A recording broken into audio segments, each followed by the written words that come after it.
Morning, everybody. Goeiemorgen, goeiemorgen, goeiemorgen. Look at us on time. Hey, I'm so proud of us. Who would have thought? It's a good change of pace, you know. Good morning, good morning, good morning, good morning. Welcome to the Gareth Cliff Show. No, you're not mistaken. This is not the voice of Gareth Cliff. This is the voice of Lebang Gord, as well as my good friend Ryan, the producer. We will be hanging out with you this morning between 6 and 8. It's going to be a vibe. We're going to be hanging out. We're going to be chilling. As you know, Gareth is currently off duty just for this week. It is the team takeover. That means we get to do whatever the fuck we want for the week, which is always fun. And we also have a third co-host joining. We do. He's in the building. He is. Let's get him on. I'm not in the building. No, Well, you're you not. are in Like a 4 building. feet from my bed. Oh, nice Right. life. There, and I could be in it if it wasn't for you guys. Morning, Gord. How are you? Hi, guys. Gord is actually so mad at us because we made him wake up like in time for the show. Yeah, we did. Usually he comes on at like 7:30 or like 7. Now he's like, do Yeah, I have to do this 7:45. at 6? Yeah, you have to do that at 6. Welcome to our lives, bro. I mean, have to is a loose term, but I'm glad to be here. I am. It's rad. Any opportunity to do the show without Gareth. Oh, whoa, that's cold. That is We've been cold. trying to take it over and get rid of We Gareth have. for how long now? Finally, our time has come. We're free from the tyranny of Gareth. This is our opportunity. Look at us misbehaving on the Gareth Cliff Show, but it is all good. So I think we've got quite a few things to get through today. Obviously, we've got some news headlines, and it is Tuesday, which means JJ Cornish will be joining us a little bit later on for Africanalysis, which is always good. It's like those moments where I realize I don't know a lot about Africa, and I'm quite embarrassed. And then, yeah, later on, we'll also have another guest, which is going to be very, very exciting. But yeah, also good morning to everybody in the comment section. As always, like team comment section is usually more prepared for these shows than we are, I must admit. Like Rebellious Ruth at 5 to 6 was already in the comment section saying good morning. Now that is embarrassing on our end. Good morning to all of you. Matthew Dixon, good morning. Lucky, good morning. Like, who are we, God? Who are we coming in at like 3 minutes past 6? I'm trying to still figure out what Ruth is rebelling against. Definitely sleeping. To be fair, Gareth did make her the chairperson of the comment section, if I remember correctly. So it would only be right that she's there I think so. at that time. Yeah, it's her you know. duty. She also gave herself like that role by constantly being here every single day, commenting on every single topic. Like she is the life of the comment section. Yeah. She can own it. We actually. appreciate you, Ruth. I'm We're still here for interested to you. know though, what are you rebellious against? Like, what is this that you rate? What machine are you raging against? You know what's interesting about Rebellious Ruth is actually she's so sweet and Yeah. so kind and so cool and dope. She doesn't She really definitely give is. that rebellious energy, but like it's her vibe. I've actually never asked her what she's rebelling against, so that's actually a good It's question. actually, yeah. So something we want to do towards the end of the show is do a little bit of a freestyle, right? But I want to put that out there to the comment section and allow the comment section to decide whether we should do this or not. So Ryan, I think you should get a poll up, All right. right? I never agreed to do a freestyle. I need an audience, a drum and bass DJ, and for it not to be 6 in the morning. You just suggested it and Good. then continued to talk about it like it was a decided thing. Act We like were you going to get arranged a it. guest on and discuss hip hop. We And then were, the we next thing you were. know, we're having a battle live on air. I say no to this because, first I of all, said I yes. swear. Yeah, I know you do. But it's like, I could also just keep saying we're going to do something until we have to do it and see where that leads. Come on, Gord, don't be that guy. Look, if you're gonna We were swear going to get during a your hip hop battle, artist on as a guest and talk about hip hop. And I'm eager to do so because hip hop is a travesty. And I know that I'm an old dude, but the last 10 years, see, like, you say like an art form is dying. sure. It's died in the late 2000s, and the last 10 years have been desecration sexually of its corpse. But there are still some young talented artists. I mean, none of them are like household names because they're actually talented and can rap and use lyrics still. Yeah. So they've been shunned by the mainstream. but there are actually still some rappers who can rap, and some of them are young, and there's hope that maybe like words will come back into hip hop, actual ones you can understand and that rhyme with each other. Yeah, so I'm happy to have this conversation because like I'm a complete hip hop head. The thing Yeah. about rap, Gord, is that it literally redefines itself over all of the decades. So let's say in the beginning, during your era, rap was what you knew it as, and it was consumed as that, an art form that does this and does that. And that part hasn't changed. The only thing that has changed is, I guess, like the culture and the kids. The kids have taken it and redefined it. Like there's this thing called mumble rap, which is exactly what yes, I'm the well title aware of is. it. I'm sure you are. It's like they get there and they just mumble, jumbo, schnumble, mumble, but And they there love aren't that shit. words, let alone rhyming lyrics. But I'm all for people liking whatever they want. But if you Sure. take a didgeridoo and use it to smash the side of a canoe while your parrot squeal, you can't be like, okay, this is the new hip hop. Like, if you're gonna rap it, it needs words that rhyme. Okay, Like, wait, that hold- for me hold- is otherwise you're doing something else. So like, you couldn't have a bunch of dudes with harps and clogs like playing a tambourine and shaking one of those rain sticks and then put them on a metal festival and be like, this is how the kids are doing metal. God Right. bless them, they're doing something, but it's not like. Similarly, you couldn't take Little Yachty and put him on at the Cape Town Jazz Fest and be like, well, this is how the kids are doing jazz. Be like, no, this is the kids Well, doing thank God for something else. that. Wait, I'm just curious, Gord, because since we're going to get into this, what, like in the last 10 years, you said there's some upcoming young rappers, right? So who are we talking about in your eyes that make the cut? Like, Well, I mean, there's upcoming. Some of them have come up now, but there's a younger MC called Dax. He's very lyrical. There's another dude called Token, happens to be a white kid, and he's probably like 23, 24 now, but I've been following him since he's 16. He can rhyme, but properly. There's like a collective of dudes, I don't know how old they are, but they must be in their early mid-20s now, called Coast Contra. And you must check them out. yeah, nobody knows any of they those are- I've literally rappers. never heard I've literally any of these. never heard of any of them. And Yeah, because chances are they really good. They're probably really good. They can probably drop bars. They've probably got great flows. I'm not even doubting their technical ability because if you say they're dope, I believe that. But like all genres, guys, the evolution and the switch up of the game, we need to make room for that and allow that to happen. It's almost like a natural progression that these Matthew genres Dixon's take heard on. of Dax. Well, But if it's somebody a has, progression, yay. See, hip hop has always been like 5 elements, and Right. you need to be able to do them. So when the MC can't rap and can't string together a single rhyming lyric and can't perform any of his music live or hers, then Yeah. you're doing something else. Like if you put a person yodeling over a Run DMC beat, are they rapping because they say they are? So it's always a dangerous one, or not a dangerous one, just a foolish one to go, well, the young people are reinventing it because I they're think doing allow it wrong. them. So if I think if young allow people get them in to like cars and things. only I do, but it should be called something else. Like for me, being able to rap requires being able to rap. It's like you can't get out and run on the freeway and be like, well, I'm young, this is how we're doing driving now. It's like you aren't driving. In order And to be rapping, you've got to be rapping. You with can't be the that best being guitarist said- in the world without having an actual guitar. Just That because is you say you correct. are because you're 20. And this is exactly why we need to do the cipher at the end of the show, because clearly there is something to be said about the true core of rap. And it almost sounds like God has it on lock. So please pull up that poll, Ryan. Right. Let's see if we should be doing the cipher. And also because Ryan is actually a producer of music as well, it's only fitting that we use one of your beats. I don't know Ryan. if I But have any because beats on me. I but wasn't these prepared for younger this. rappers that I mentioned, and there's a lot of them, actually do have massive followings. They just do it all on the internet. They're never going to get any That's- mainstream exposure because the and they don't mainstream need requires to. you be like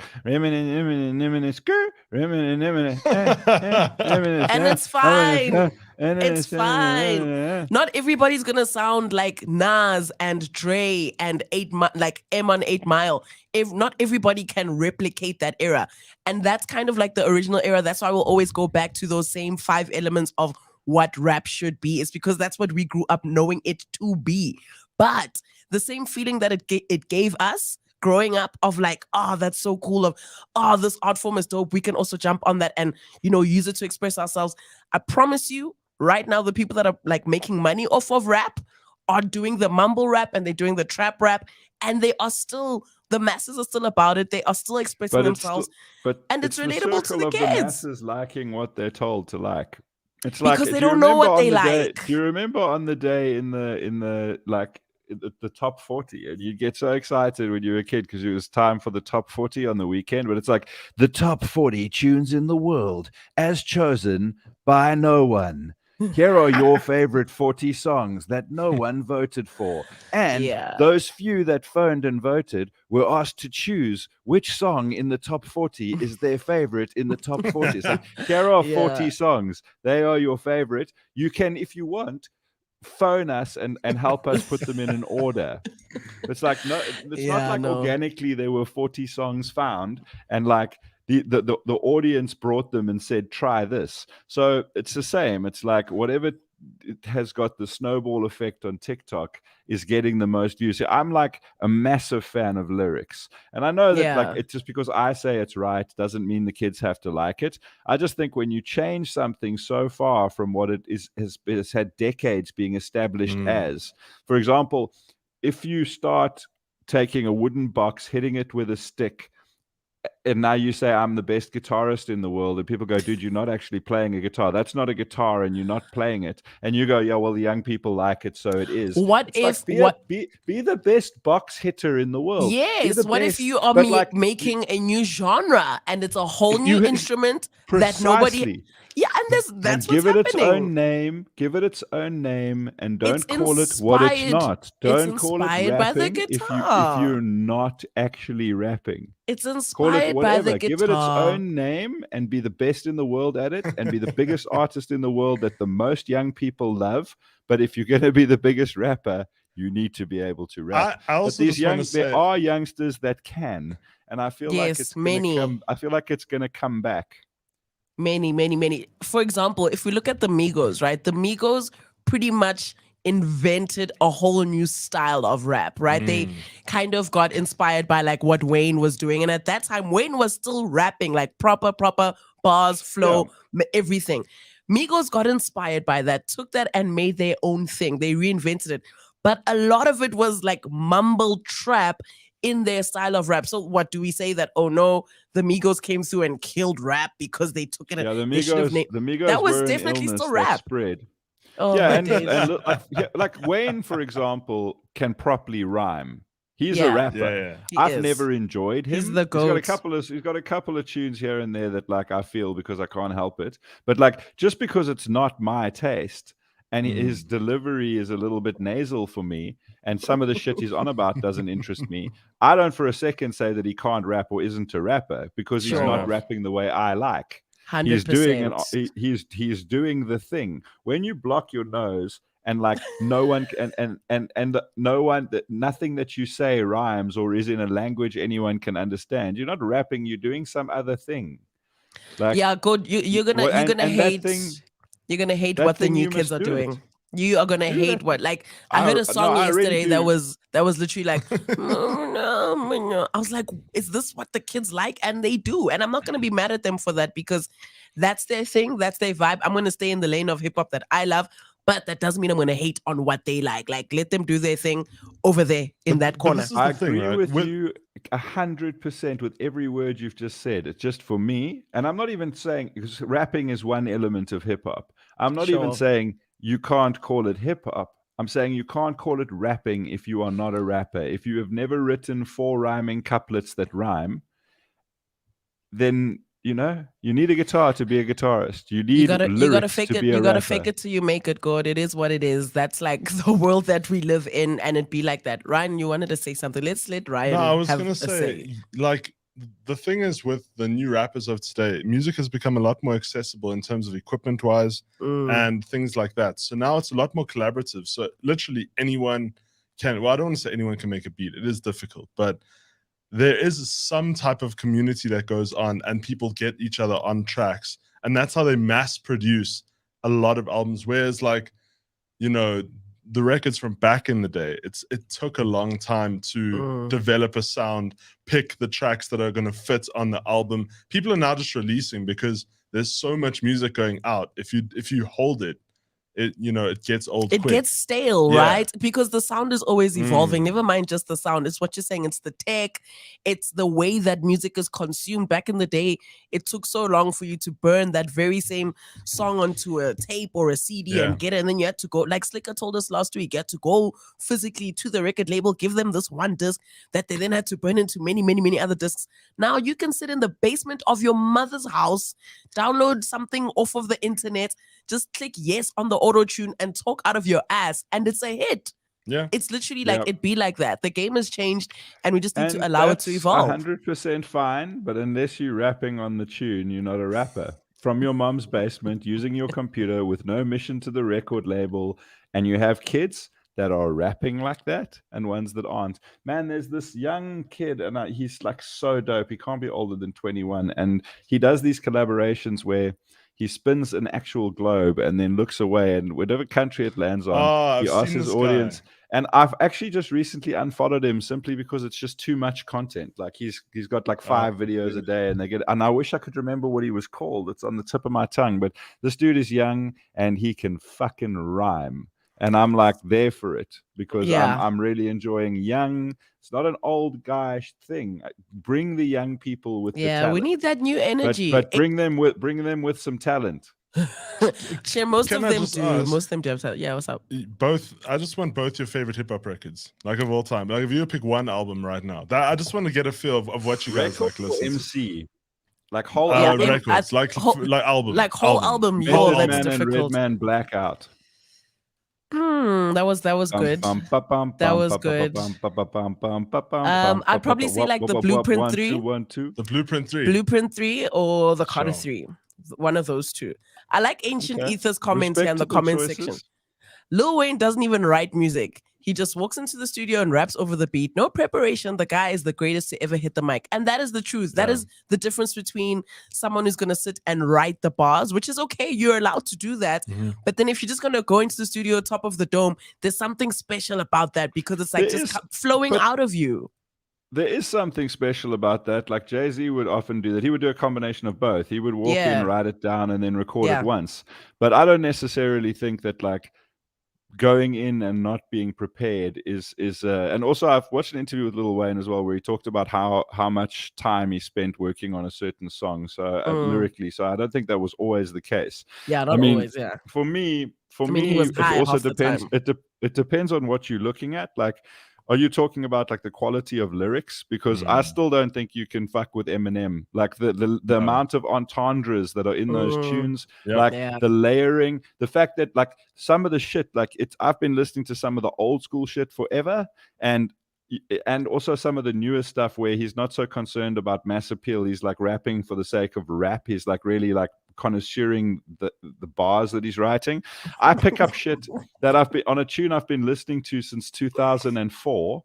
I pick up something where I'm like, oh fuck, like that is so clever. Like you almost need a degree in language in order to. But does that mean that it's like the most enjoyable to listen to, especially the more recent albums where it's like very technical? No, M's recent they're stuff not the is stuff tricky. that I'm.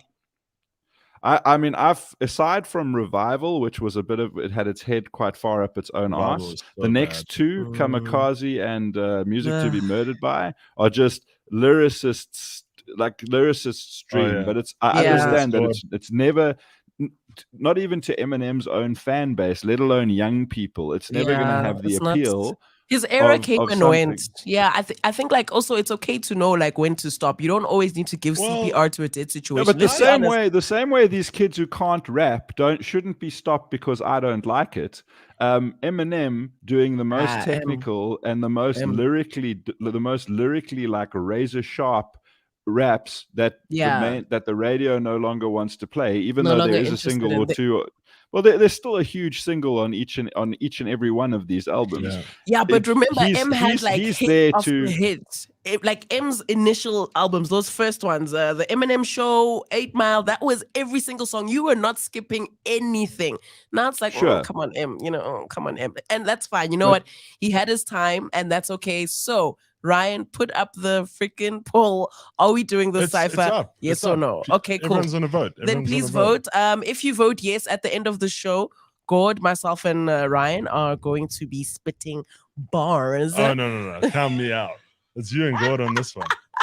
And how are we determining freestyle? Because this is something I'd like to understand as well. And it's not a criticism; it's just a thing that happened. Yo, but at no point God. was there like a definition redefining. When I was coming up and when I started rapping, freestyling meant you made it up on the spot. And if there was a suspicion that you were using writtens, you were actually Yes. like, you rhymed yesterday and someone picked up that you dropped one of the same bars now, Sure. disgrace, ostracized for doing Yeah. that. How And then dare at some point, a freestyle became you wrote a whole rhyme, or it's even a thing that you've recorded before, and on the spot you have to perform it live. So you would go on Sway and you would sit down and they would be like, cool, here's your beat, drop your freestyle, and you would recite the rhymes that you already definitely know. And you might even have written it about where you are and it's for a special occasion, or it's just a song off your album. When did because that you're a definition professional, change? right?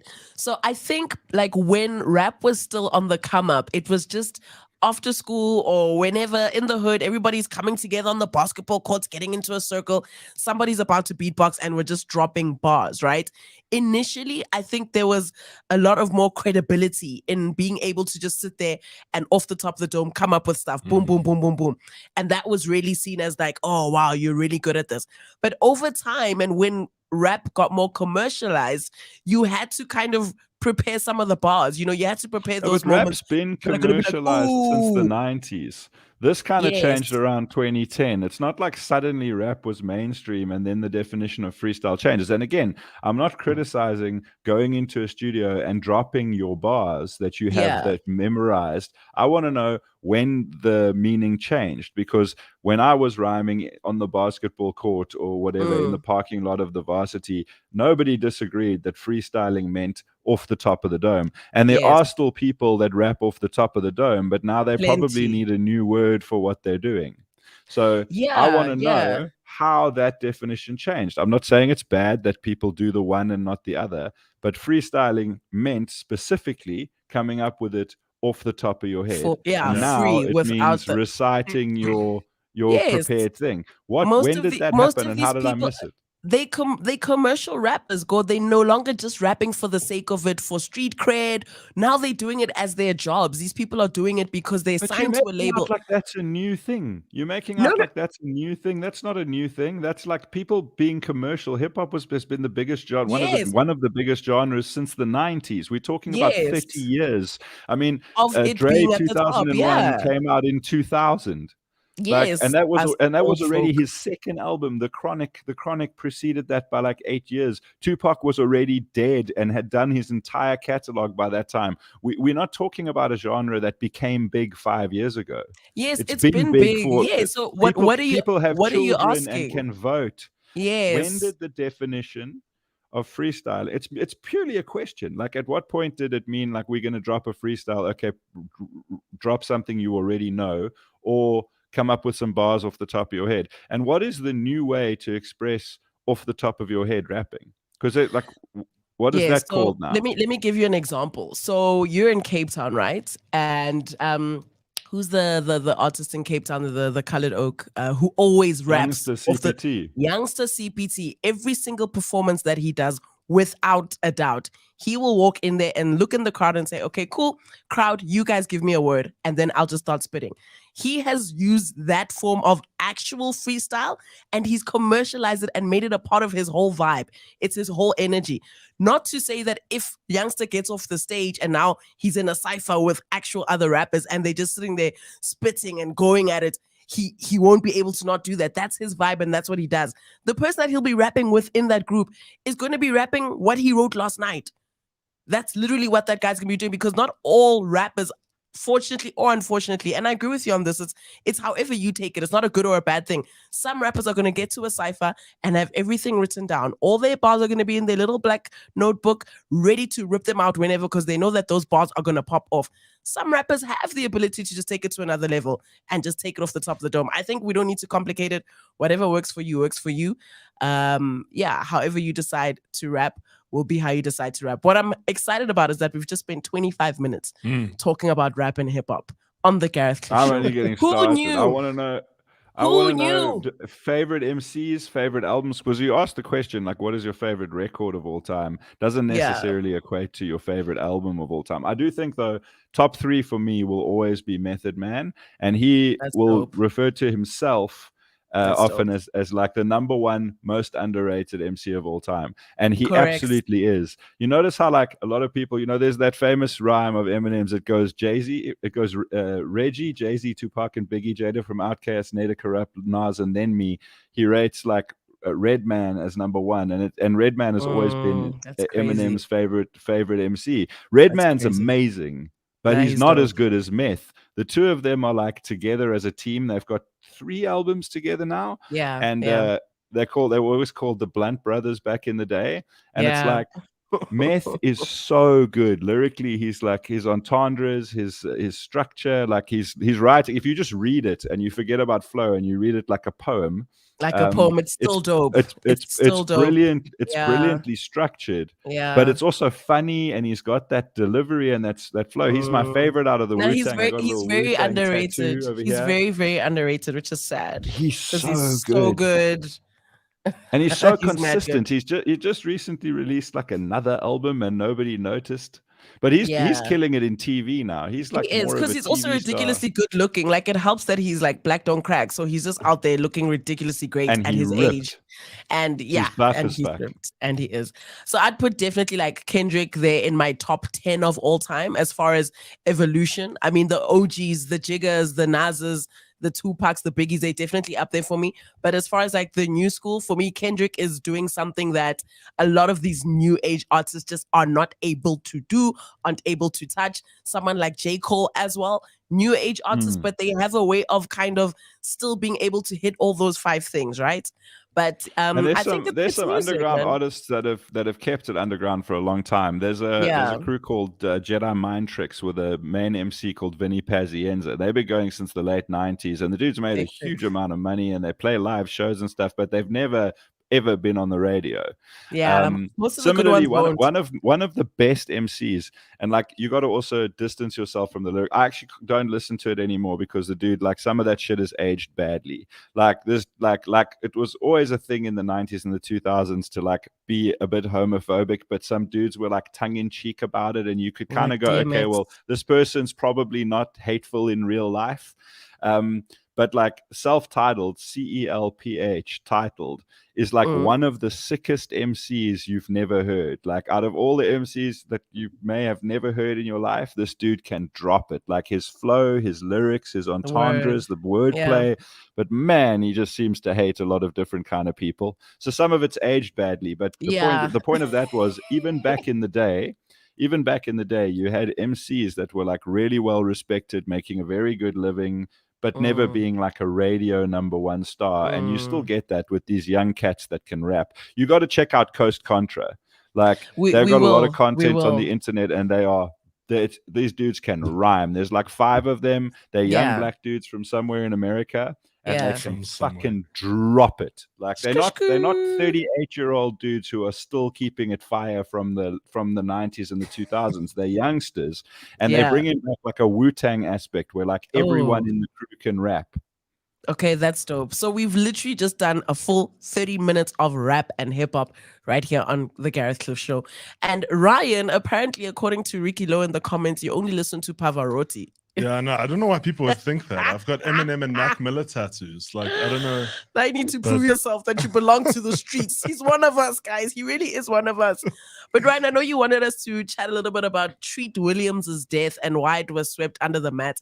I'm going to tell you off the bat, I have no cooking clue who that is. I don't feel bad about it. I'm not going to know who everyone is in the world. No, well, this is the thing, right? The other day, my mom called me and she was like, "Hey, have you heard of this actor named Treat Williams?" Now, I've never heard of that name in my life. Sure. And so also haven't. But the thing is, I looked him up and I was like, "Holy shit! I've seen this dude in so many movies." And if you look at all his movies right now, this is him here. Oh yeah, he does look familiar. So he was in a motorbike accident last week, Thursday, and he passed away. And I haven't read a single article Or Young Jamie, anything. please put up another picture of Treat Williams, because that one, maybe we find one when he's younger. I'll try to find one when he's younger. No, but even that one that he put up, it's like that's him. You recognize him, yeah, right? Yeah, he's done a couple of things. He's been in a couple of movies. I mean, if you go look up the movies that he's been in, right? Treat I'm gonna Williams, Google him American again. actor. He's been in Everwood. He was in The Deep End of the Ocean. He was in Deep Rising. All things I don't know, but it's all like back in the day, like. Oh, you see, 1998. like I said, if you sorry to interrupt, but if you Google him again and you see some pictures of him younger, other than that one picture where he looked like a white American politician, then you actually can remember this dude. Like, that's obviously him at the end. He was featured in so many movies. Now, Yeah, we have was. so many actors that like die on a regular basis. And it's always like, oh, when TMZ posts, it's like, who's next? And this dude, I haven't even seen a post. Yeah, And I just recognize him from He my is childhood, very man. supporting actor of No, he of is- TV, no, made for 100%. TV stuff. 100%. But I just couldn't believe that. Okay, that he's in Ryan, what action. have you watched personally that Treat Williams has been in? Because all of his stuff is from the 1979s and 1996, 1999. What have you personally watched in your life? Oh, he was handsome in his day. There's a picture So- of him at like 25. Damn. He was Black in and white, because they didn't have Miscongeniality. color photos. Miss Congeniality. Miscongeniality. He was in Miscongeniality. He was a supporting. I think he. I can't remember if he was like one of the agents or if he was one of the stylists or something. He was in What Happens in Vegas. Yeah, no, like they're not. Yeah, nobody remembers him like that. But he's done a lot of stuff. He's like done a quite lot of stuff, and I was just wondering. I couldn't believe this Miss dude's like death Congeniality got. 2005. Well, Yeah. R.I.P. to the boy. I just He couldn't was believe a we didn't hear a treat damn when thing he was about it. when he was a youngster. Let me Oh, tell you. was he? Okay, Wow. Gord is officially Mm. awake. That's good to know. So we've got a couple of headlines. I don't know if anybody really cares, but I think we should probably at least get into 2 or 3 of I them. only do the show so I can get updated with news, because I avoid it actively outside of. This is not a joke, though. I decided to cut news out of my life a couple of years ago, and I've been 1,000% happier ever since. And if there's a new president of America or a major war breaks out or something like that, it will find you. Yeah. But if Treat Williams dies, you'll never know, and it's You'll a never beautiful know. thing to not have to care. I mean, unless you're listening to the Gareth Cliff show when Ryan is on, And then then I you get will a little definitely top-up. know. And then Get a you're little like, bit oh, of a news top up.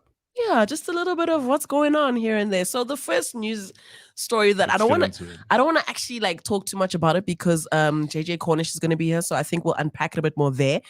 But no surprise, it seems like Cyril Ramaphosa's peace mission was a waste of time. This is according to political lol. parties.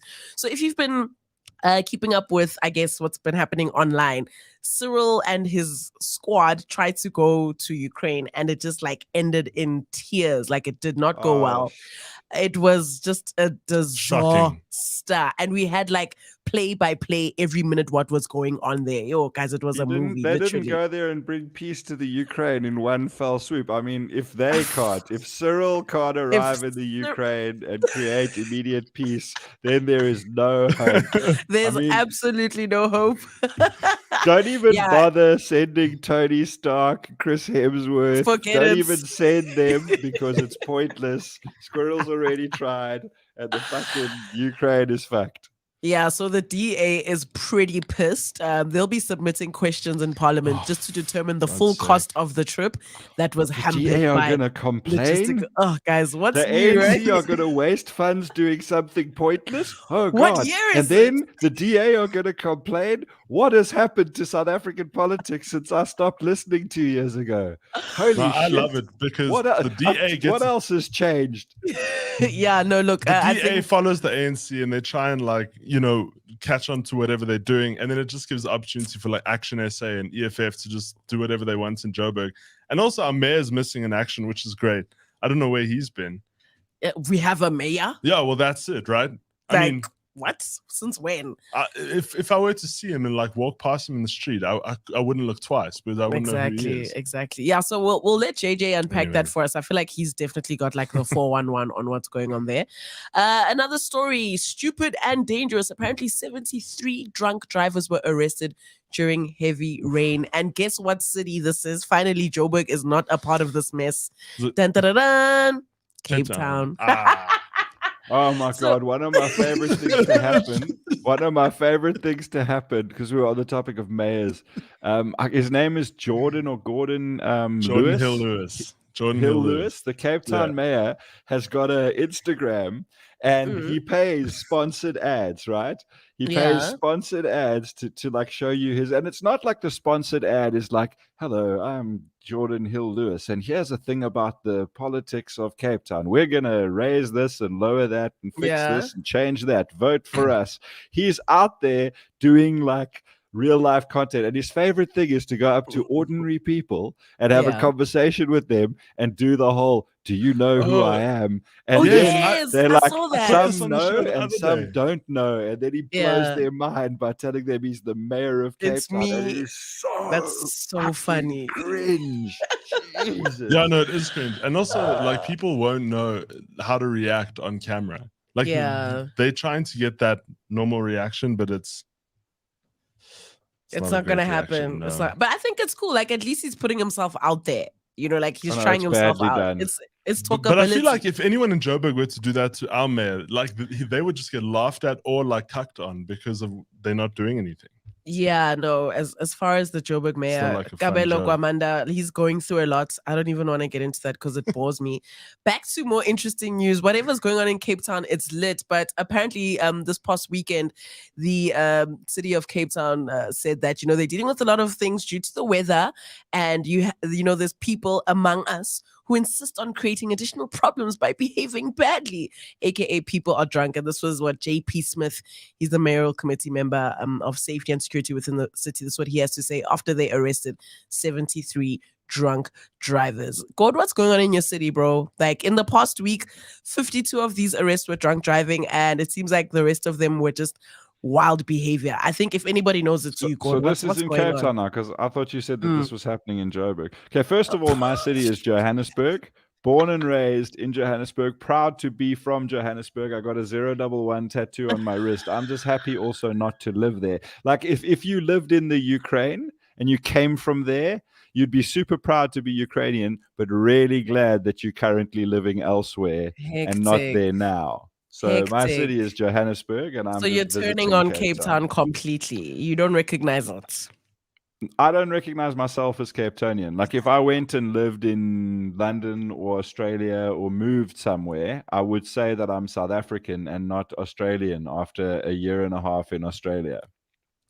Fair enough, God. Fair So enough. anybody that's living in Cape Town right now, please remember this moment and mark these words where your own turned on y'all and said he doesn't recognize you. It'd be like that sometimes. It'd be your own.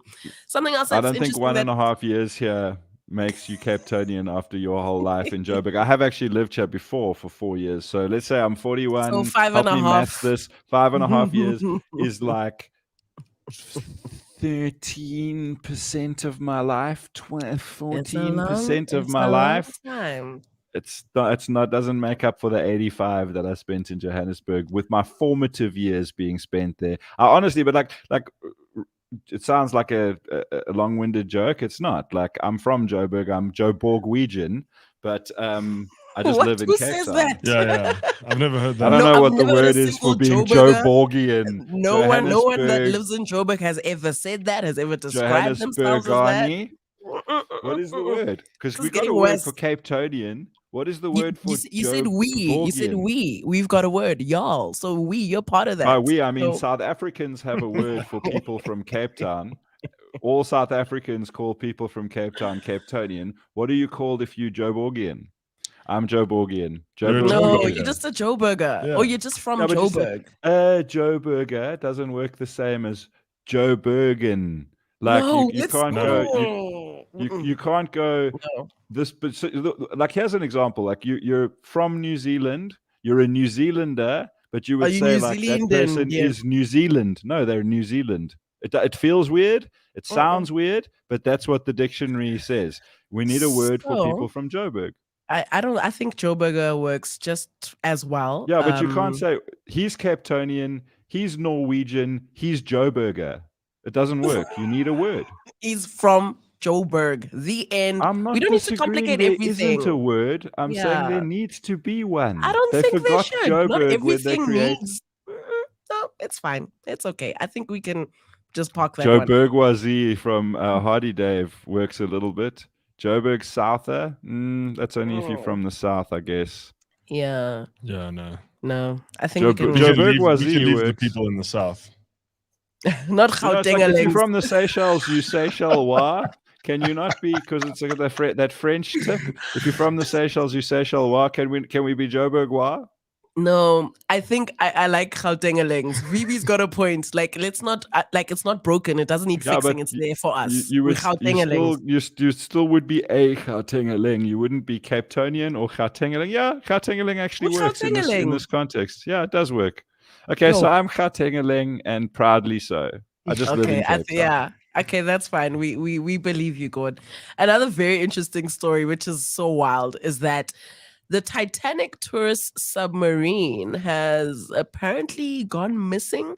Now, I don't know what people are doing, still looking for things, getting into submarines. Like Titanic is, anyway, people are doing that. And obviously, yes, they are, they're white. So a massive search and rescue operation is underway in the mid-Atlantic after a tourist submarine went missing during a dive to Titanic's wreck on Sunday.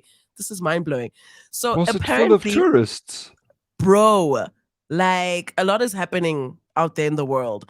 A tour firm called Ocean Gate said that all options were being explored to rescue 5 people on board who have just gone MIA.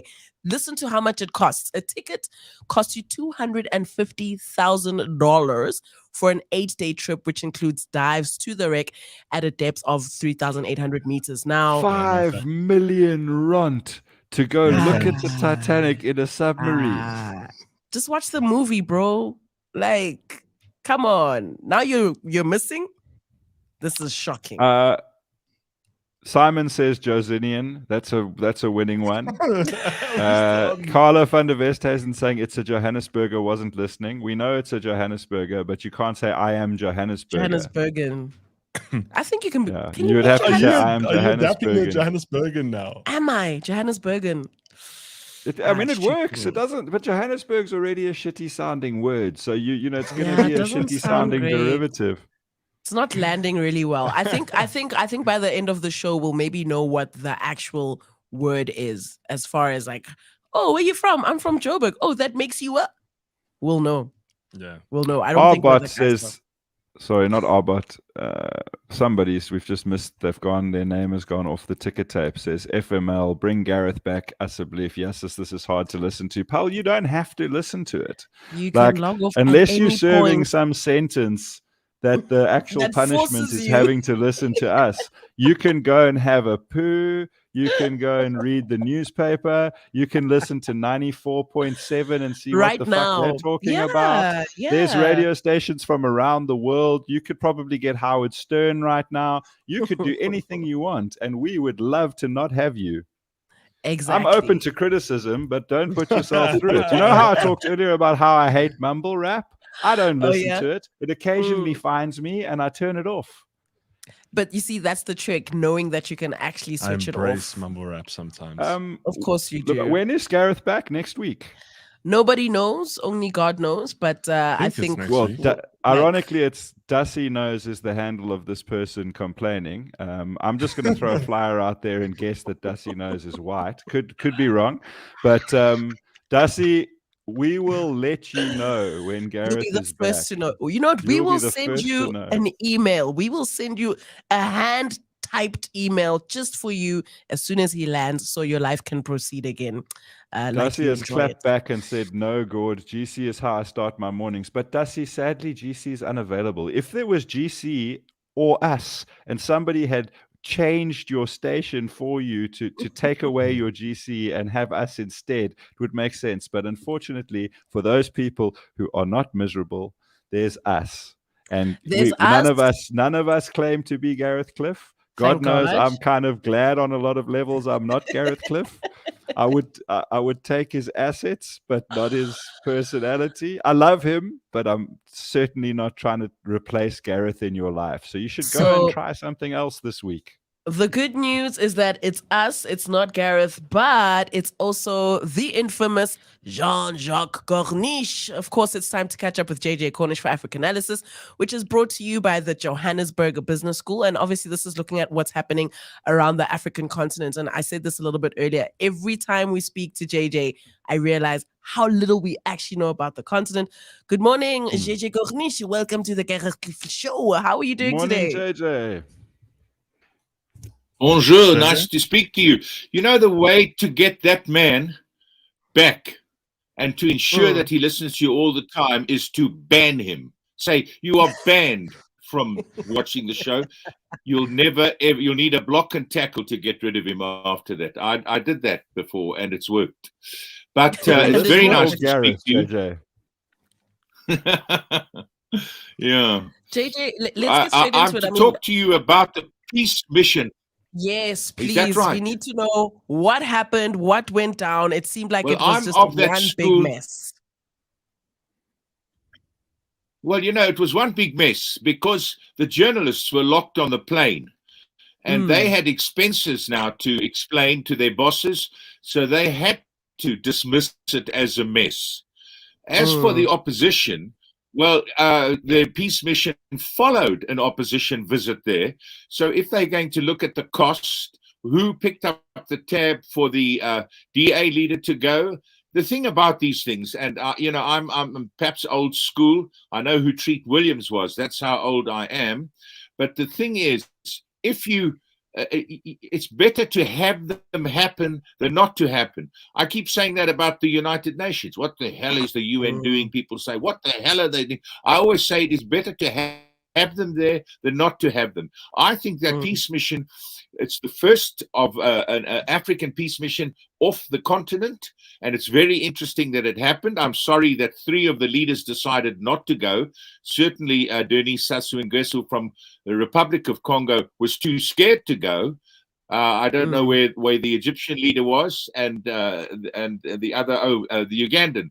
Well, he had things at home that obviously, fortuitously, he was at home for that terrible massacre. The point is, no time, and the Chinese have been, the Europeans have been, the Turks have been, no time will you ever expect a mediation group to go in when there's a war and both sides say, God, we're glad you came. We're going to stop this war. It doesn't happen that way. You know, mediation is a long, long thing. It's all about listening carefully to both sides. And when you go there and lay eyes on the people and listen, then I think you start to make some progress. And I'm pleased that we went. I really am. I didn't for a moment, and I don't think any of the people who went expected to get some kind of progress or some kind of tangible success. But they went and they listened to both sides. Very interestingly, the Ukrainian leader said, ask him to release prisoners of war and ask him to release the children from orphanages. And actually, Cyril Ramaphosa did that. So, you know, they were listening, and that is the important thing. So you would say then the trip was a success and it wasn't for nothing? Because from what it looks like, it kind of looks like it was just messy and unnecessary. Well, the messiness was about Warsaw, and I don't know why the Poles responded that way. Any plane arriving with presidents is going to have weapons to protect those presidents. The only time I ever knew that there wasn't permission asked, and I'm sure that they did because that's pro forma, was when Muammar Gaddafi came to the non-aligned summit in Durban. He brought a plane load of stuff. I suppose, I don't know if they were intercontinental ballistic missiles, but heavy duty stuff, and they weren't allowed off the plane. The weapons, but why they didn't let the journalists off and so on is a little bit uncool on their part. But nevertheless, you know, whether they were trying to make the message, you know, you should be more sympathetic to the Ukraine, and so we're going to wave our fists. I don't know. These East Europeans are difficult to understand. And that's what we were dealing with, East Europeans on both sides. I think it was worth going. And yes. Sorry, you mentioned that you know, the point of these mediation missions is to listen and to not necessarily try to stop the war, but to go in there and be like a neutral party listening. does South Africa have any official stance on this? Like, are they pro any particular side or anti any particular side? Or is it simply a case of going in there and saying, look, let's do whatever we can to de-escalate Gord, on I hope both we're not sides? Does falling South Africa apart, have but an allegiance? Yeah, the point is, they are seen as being pro-Russia. Now, I don't know if that is the case. They are non-aligned in the classical sense. You know, I've been covering the United Nations since the 70s, and the non-aligned movement was there to step in between the Soviet bloc and the Western bloc, and to say we don't buy into either of your agenda. We are non-aligned, and that's what we are, and that's what the Africans are doing at the moment. Some of them are voting, and I have to say I'm sad that we haven't voted to condemn the invasion of Ukraine and the atrocities that are happening there. I'm very sad. I think we should have, because during the apartheid era, we simply expected people to condemn what the apartheid regime was doing. And if they didn't and they made excuses, we would never have accepted that. But so their stance is classically non-aligned. And that is something that that they jealously guard. Fine. JJ, so in Uganda, there was obviously the school massacre that took place, and there's been a number of arrests. I know there were 42 deaths, 8 people were injured, and it seems like the parents are angered or enraged, rather, at the lack of security. What is the update of Uganda right now? The arrests have gone up to at least 20, and the principal of the school is one of those arrested for colluding with ISIS. Now, this is a terrible business. The deaths include 37, or is it 39 pupils, and then some others. But it's absolutely shocking. And Yoweri Museveni looks very silly in this. The security is absolutely parlous, and you see the angry parents are saying, where was the security? But they're burying their children now, so it's very, very, very sad what is happening there. And JJ, the principal is one of the people arrested. Yeah, indeed, one of the people arrested for colluding with ISIS. So the principal of the school none of the enable, yes, allegedly. Well, no charges have been laid in court. Yes, indeed. Bloody That's what the arrest is. Colluding with them. So it's, if that happens, it's going to be absolutely shocking. The point is, though, none of the actual perps, none of the perpetrators have been arrested yet. So, I mean, we wait for that. And you can imagine, Yoweri Museveni, when he's embarrassed, likes to jangle the cell keys, I mean, he's done that to all his opponents. So clearly they're going to step in and be seen to be doing something. Maybe the principal, I don't know, and I don't want to speculate on it, but maybe the principal was simply not tough enough or didn't see it coming, or, we don't know. So let's wait to see what happens in court.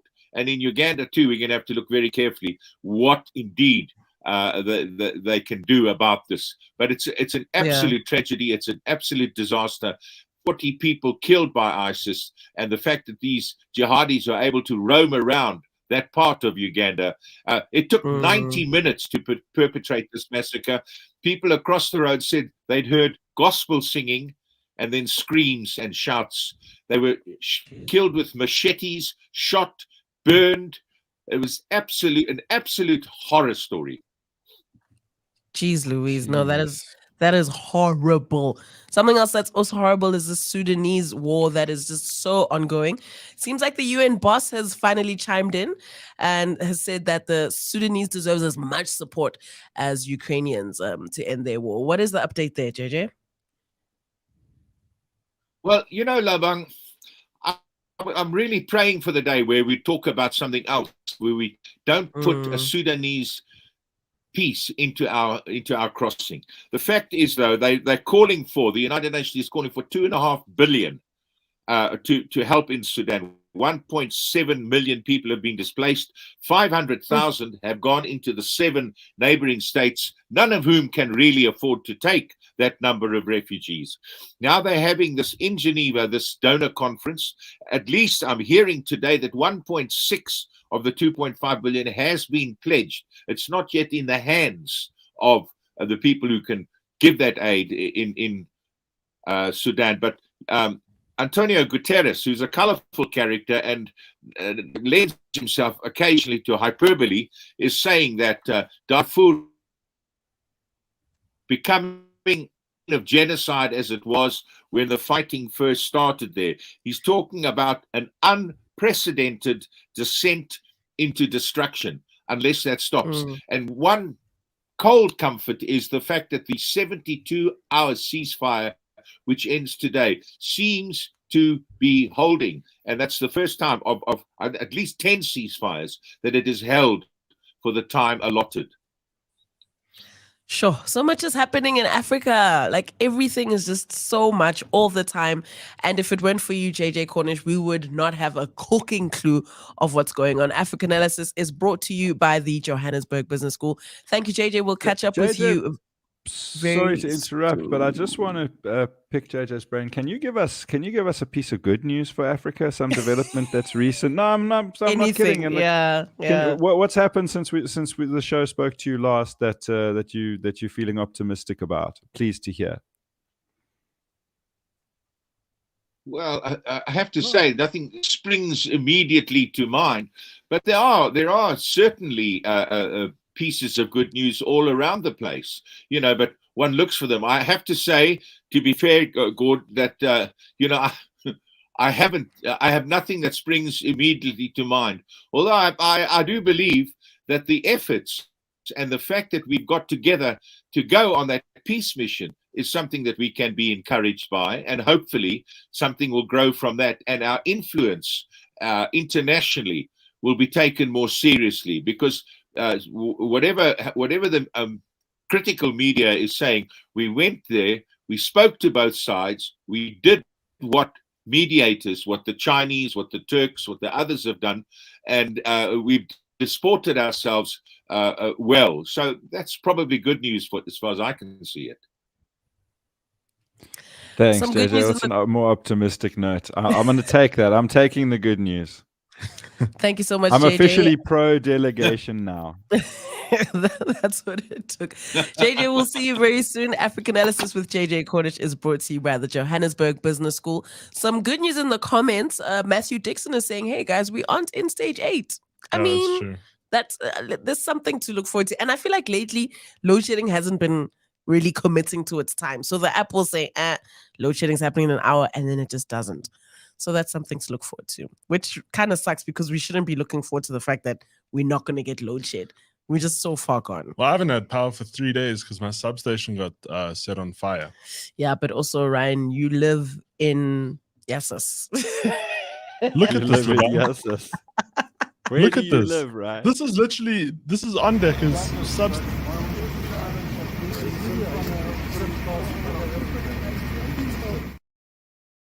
That's not like a. Yes. That's not singed. That's burnt. No, that took 2 fire trucks to put out. That's crazy. Because that is 2 fires at once in one place. That is some serious fire. Yeah, no, I think there's been a lot of like something's definitely happening in the ether as far as like, people coming down on like cable thefts, etc., etc. Because I've also noticed there's been a couple of the illegal connection removals. Yeah, there's the illegal connection removals are really happening and they're going down. So if you live in is it the West Rand? Yeah, it's like if you live in the West Rand like Ryan, your ass is grass. You are not gonna have power. It's sabotage, I'm telling you. That's gonna be your life. Sorry about that. It's time to get off the grid. West Rand only just got electricity and now it's already been destroyed. Right? Like, can we be honest about the West Rand not really being part of like Gauteng and like when you say you're a Joburger or a Johannesburger or a Gautenger, like, or you're West Randy. Yeah, West Rand is an island. No. I'd rather be from the West Rand than the East. Come on, guys. Oh, West versus East has always been a classic beef. I think they're equally crap. Like East there's no Rand, better one. West Rand, China. The East versus the West. Who's gonna win? And you could say a person from one of those two places is either East Randy or West Randy. And it works the same as being Cape Townian. So you West Randy.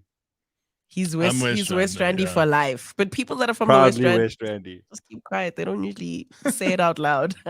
But that's Ryan. And obviously producer Ryan is like our fave. So it's all good in the hood. It is 7:00 on the dot. Let's go for a quick commercial break. We'll be back after this. Just because it's about technology, connecting your business to the rest of the world doesn't mean you need to send rockets to space and use complicated solutions. Want to simplicate things? Well, join Yaku Weicht, who is the CEO of Catalytic, on the Unbundled podcast. With skin in the game and a keen focus on educating and assisting you and your business, Yaku decodes all the aspects of connectivity, security, and cloud solutions. Unbundled is brought to you by Catalytic and is available on CliffCentral.com, Apple Podcasts, Google Podcasts, Spotify, or wherever you get your podcasts.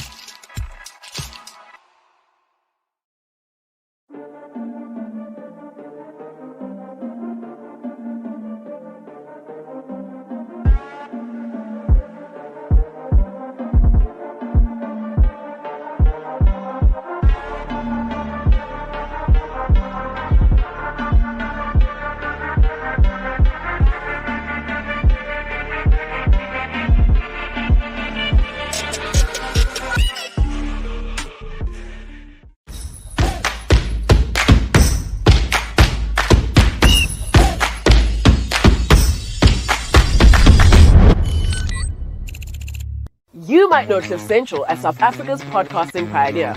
Well, of course, we did help kickstart the industry back in 2014, and we've been shaping the space ever since. But did you know that we also do a whole lot more?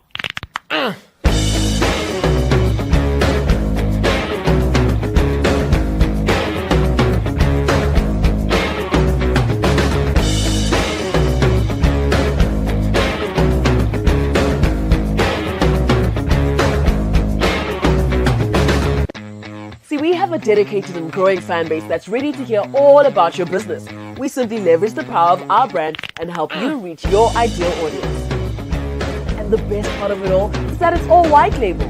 So whatever you create with us is yours to repurpose and do with it as you see.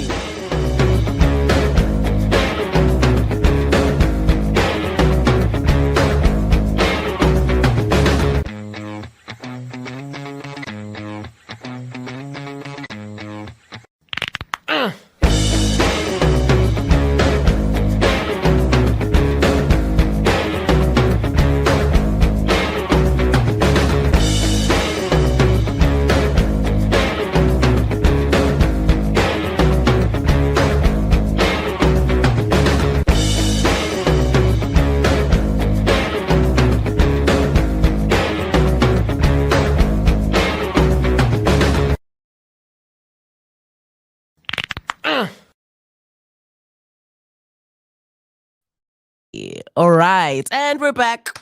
It's Tuesday morning. It's the 20th of June, and it is 7 o'clock in the morning. If you've just joined us, welcome to the show.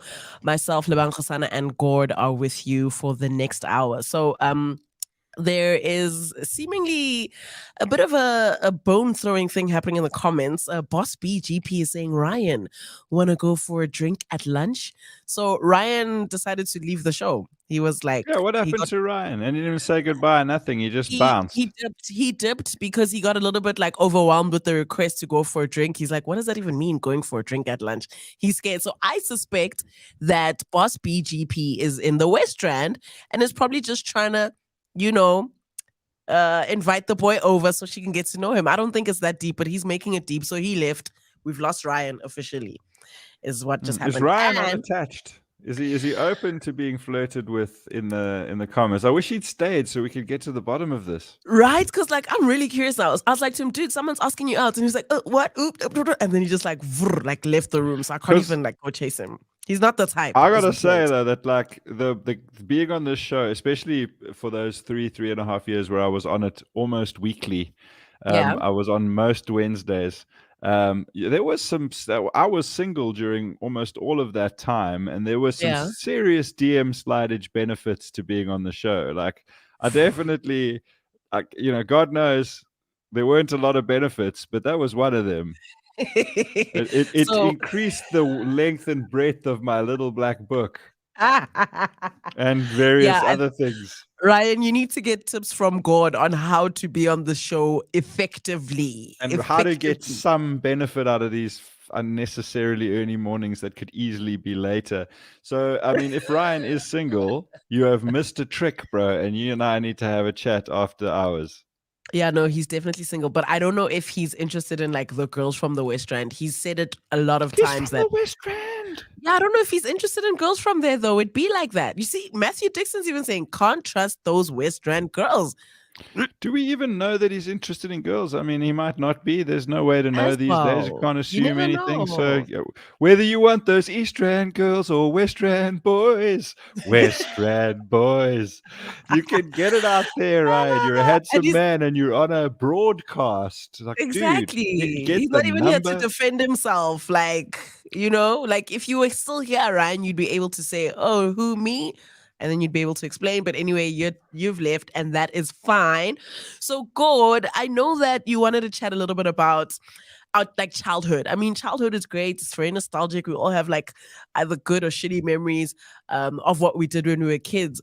But like, it's crazy when you experience something as a child and then you like re-experience it as an adult, and then like you experience it differently. Right? It can go both ways. That like you Yeah. can ruin something that you loved from your childhood. Like, don't watch The Goonies if anyone's old enough to remember that They movie still from play childhood, the because Goonies it's has to shite. be over.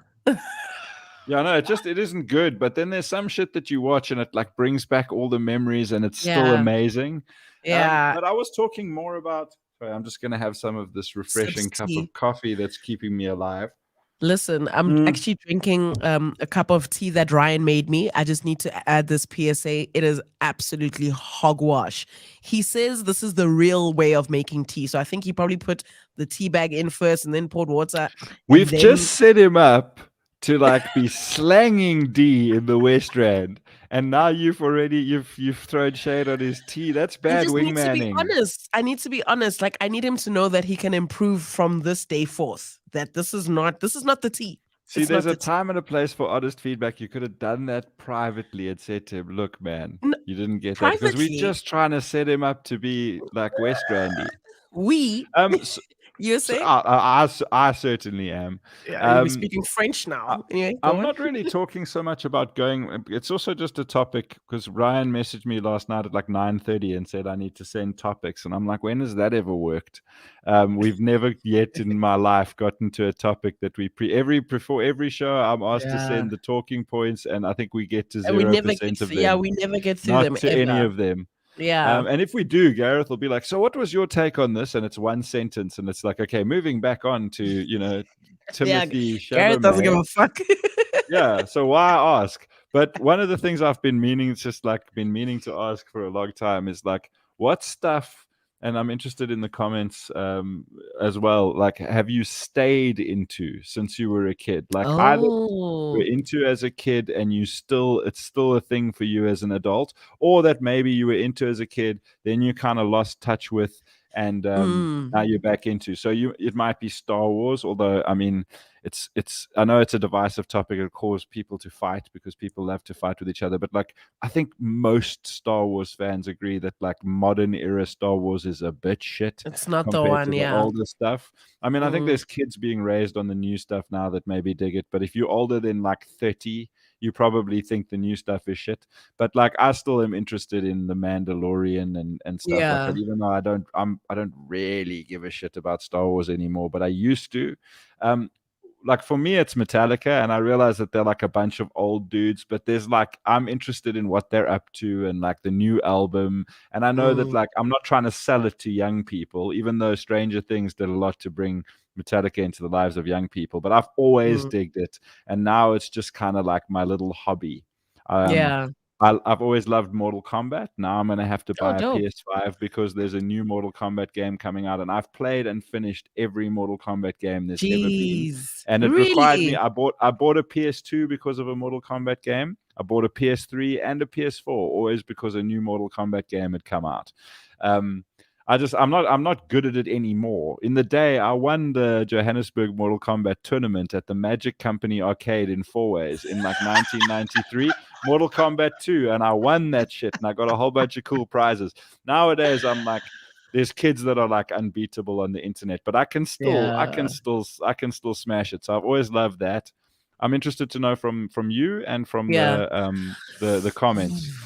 Yeah, I think like definitely a lot of it is based on like nostalgia. So for me personally, I find myself like watching documentaries of like the Spice Girls and how their lives went and are still going, and TLC and what happened to them, and the truth behind Aaliyah's death and Destiny's Child before Beyonce became this megastar. Like that's the kind of stuff that still interests me, like to the core. So you're on there's that one thing. clickbait, like where are they now, George? Where are they now? Like life after fame. What happened? Blah, blah, blah, blah, blah. That kind of vibe. As far as things I wish I had stuck to doing, it would definitely be dancing. Like I was like remember when crumping was still a thing back in the day? I was in like a whole hip hop crew, and we used to literally go like from school to school performing and stuff. Like we actually got paid during high school just to get there and dance. So I was really, really good at it. I was like, you got paid to dance in high bro. school. I was really good. Like we did some like nationwide competition. I came like 11th. So that was like the peak of my life. I've literally fallen off since then. But How that's old the are one we thing. talking? Like 11, 12, Like, 15, 18? No, yeah, 15 to 18. That was like when I was that girl. I wish I could And then still why do did it. you Like I stop? wish I still had it. Dude, I grew up, like the body wasn't as flexible as it used to be. And then I started making babies, and then I started wanting to make real money. And I just, I found enough with radio. So unfortunately, like all that I've got left is like if I go to a club like once a year and somebody opens a circle, oh, it's over for you. Your ass is grass. I'll be kicking your ass. But that's like the one thing that's just never going to happen again. But it's cool that everybody has their own thing. I see Selenificent, whatever that name is in the comments, says, so Gord, are you going to get Mortal Kombat 1? I'm obligated aren't they redoing it? Yeah, Mortal Kombat, the new one is like one redone, right? It's not though, because Mortal Kombat 9. This new one will be Mortal Kombat 12. Mortal Kombat 9 was a reboot of the timeline. So the previous story, everything comes to an end. The bad guys win. It's called Armageddon. The good guys lose. Everybody dies, and reality is like destroyed.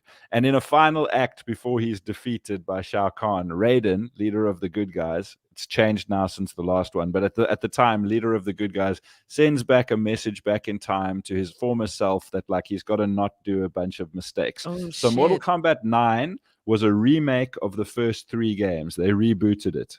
Yeah. And now it's a new timeline where a few things have been different. So Mortal Kombat 1 is essentially not like a reboot of the story where they're just starting the story again and doing the same story again. The timeline has now been changed, that there's a new, whole different beginning. And a lot of stuff is different. It's not just the same start as before. That was Mortal Kombat 9. So Mortal Kombat 1 requires... it's actually, like, as I said, Mortal Kombat 12, and it requires a PS5 or a next generation console or a very good computer. And I actually don't have any interest in buying a PS5 because I hardly play my PS4, but I have to get one because I have to play this game. It's only like 16 grand, dog. You'll be fine. So Cunning Stunt, Cunning Stunt says gymnastics. That is so cool. Woo! Ancient Ether says... You stayed into it or wish that you did? I feel like they stayed into it. That's the energy that I'm getting. Because, like, yeah, at the point where we were having that discussion, that's when Cunningston said gymnastics. Propaganda says biting my nails. Gross, but do your thing. JP says Batman. Still watching old series movies, both real world and animated. That's so cool. I actually freaking dig that. I started watching, remember the old Spider-Man from like 1994? The original Spider-Man. Yo, dude, that thing is so good. It is so good. Probably even better than like some of the newer stuff. Sun Marie says, yes, Batman. That's also straight fire. Tabo is saying mountain biking. So, Tabo, were you mountain biking as a child and then continued as an adult? That is interesting. Tian Conradi reckons heavy metal. Started listening to Slipknot at 12 and watched them live 23 years later this weekend at Kraspop in Belgium. Never grew out of that phase. Me neither, dude. I watched Slipknot for the first time. I got into them before it was cool to get into them. Before anybody knew that there were masks and 9 dudes involved. I used to buy Metal Hammer magazine, which came with a CD, and it would have upcoming music. And they had this one song. It was like this band's album is coming out in like 3 months. Here's a single. And I just thought it was amazing. So I pre-ordered it from Megavox in Sandton. This is in 1998. It cost 150 Rand, which was like paying today's money. It'd be like paying 600 Rand for an album. And then when I got it, I saw the gimmick and I was like, holy shit, this has blown my mind. But I finally saw them for the first time last year in August at Knotfest in Germany. And I'm nowhere near as obsessive about it or on top of current affairs as I was for most of my life, but I still care about metal quite a lot. Yes, you're one of the OGs. That's what it sounds like. You're one of those guys, the original gangsters of heavy metal. Max Sony reckons trust Gord to make referenic to being up at this so-called ungodly hour. You're so lazy, Gord. I'm not up at 5:30, bro. I don't think that makes me lazy. I sleep the same amount as most people. I just go to bed at midnight and I get up at 7. I don't think that's lazy. I think that's a time.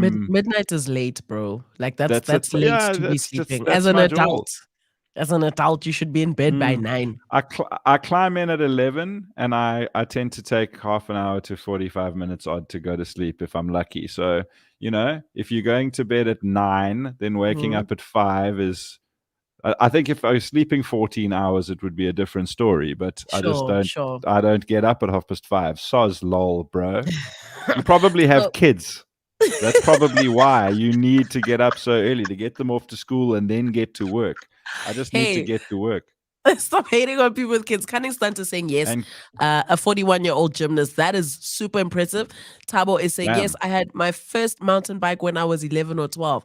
Man, this is so cool that you guys like stuck to the shit that you really, really love and have been doing for that long. You've put in your 10,000 hours. You're probably pros if you wanted to. That's Cunning very Stunt cool, man. with the 41, I think year old doing gymnastics for all that time. Like, has it kept you flexy and like, kept your body young and kept you lithe and all like bendy and shit? Or has it had wear and tear where like now you've got bad wrists, bad knees, but like you love it, so you put yourself still through it? I'm interested to know because like ballet fucks up your feet and ballet fucks up your certain joints and stuff if you keep doing it.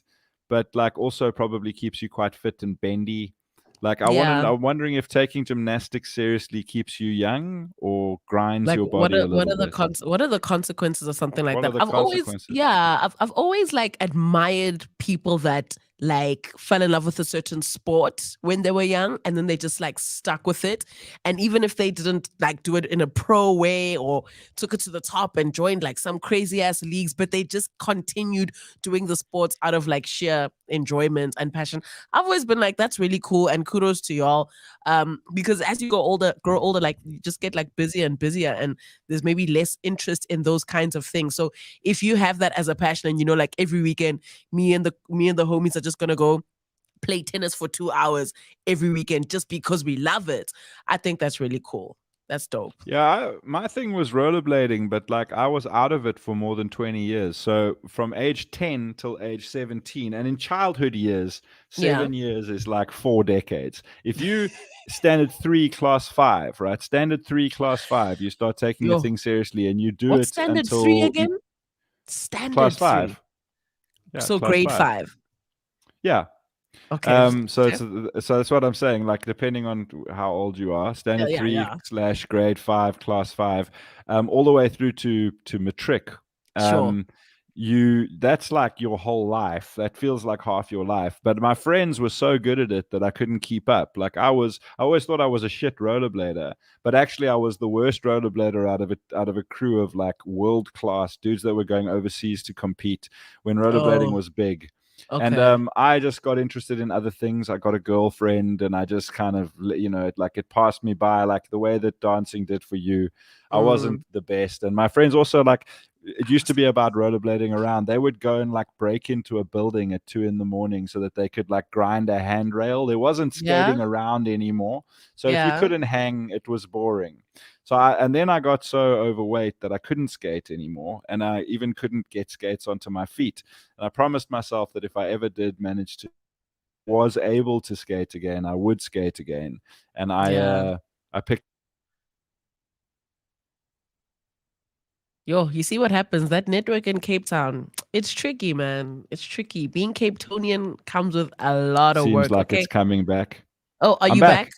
Oh, there you Yeah. are. We found you. So I was saying like 2.5, 3 years ago during COVID, I got to a size where I was able to skate again, and I've been skating ever since. I rollerblade in That's winter very like nice. once or twice a week, and in summer Yeah. like 5 times a week. So the point of all that was to encourage people that if there's a thing you used to love to do and you're still able to do it, whether it's mountain biking or riding a BMX or rock climbing or fucking extreme trampolining, some shit that you loved to do when you were younger and then lost touch with and wish that you were still doing, go and do it, especially if it's an Yeah. exercising thing, because putting yourself through gym, if you don't love it, there are some people, I live and die for the gym, but no pain, no gain, never miss a day.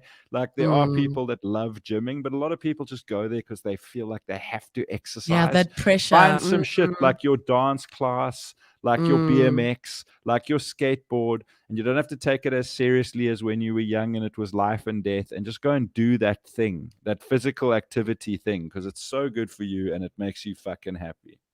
Aw, God is so kind, man. Look at that. That is a man that is breathing life into you.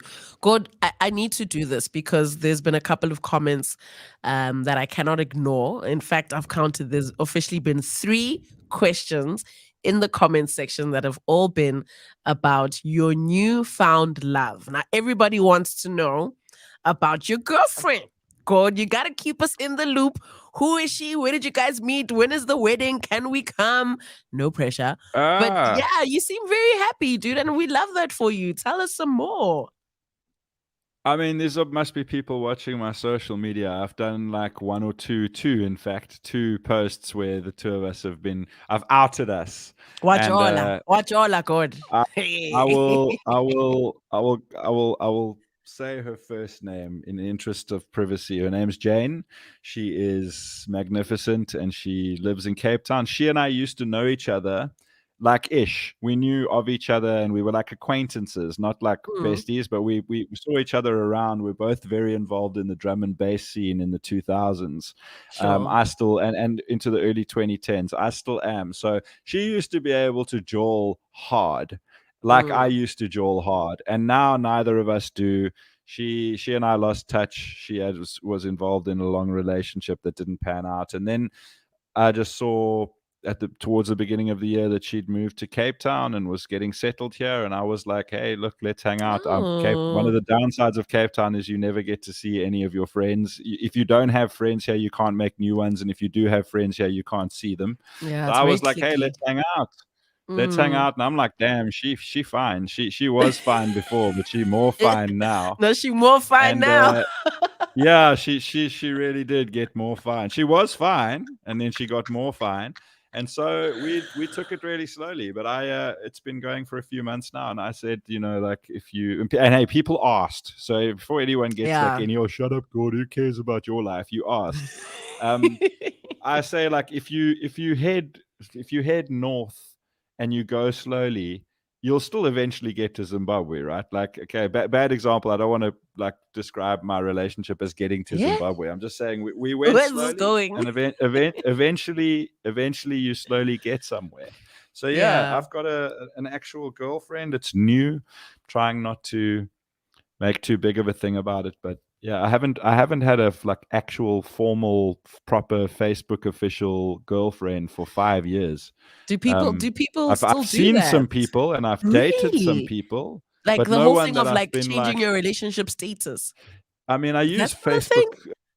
I use Facebook official as like a metaphor, to say that it's like publicly announced. I don't mean like actually. I was about to be worried.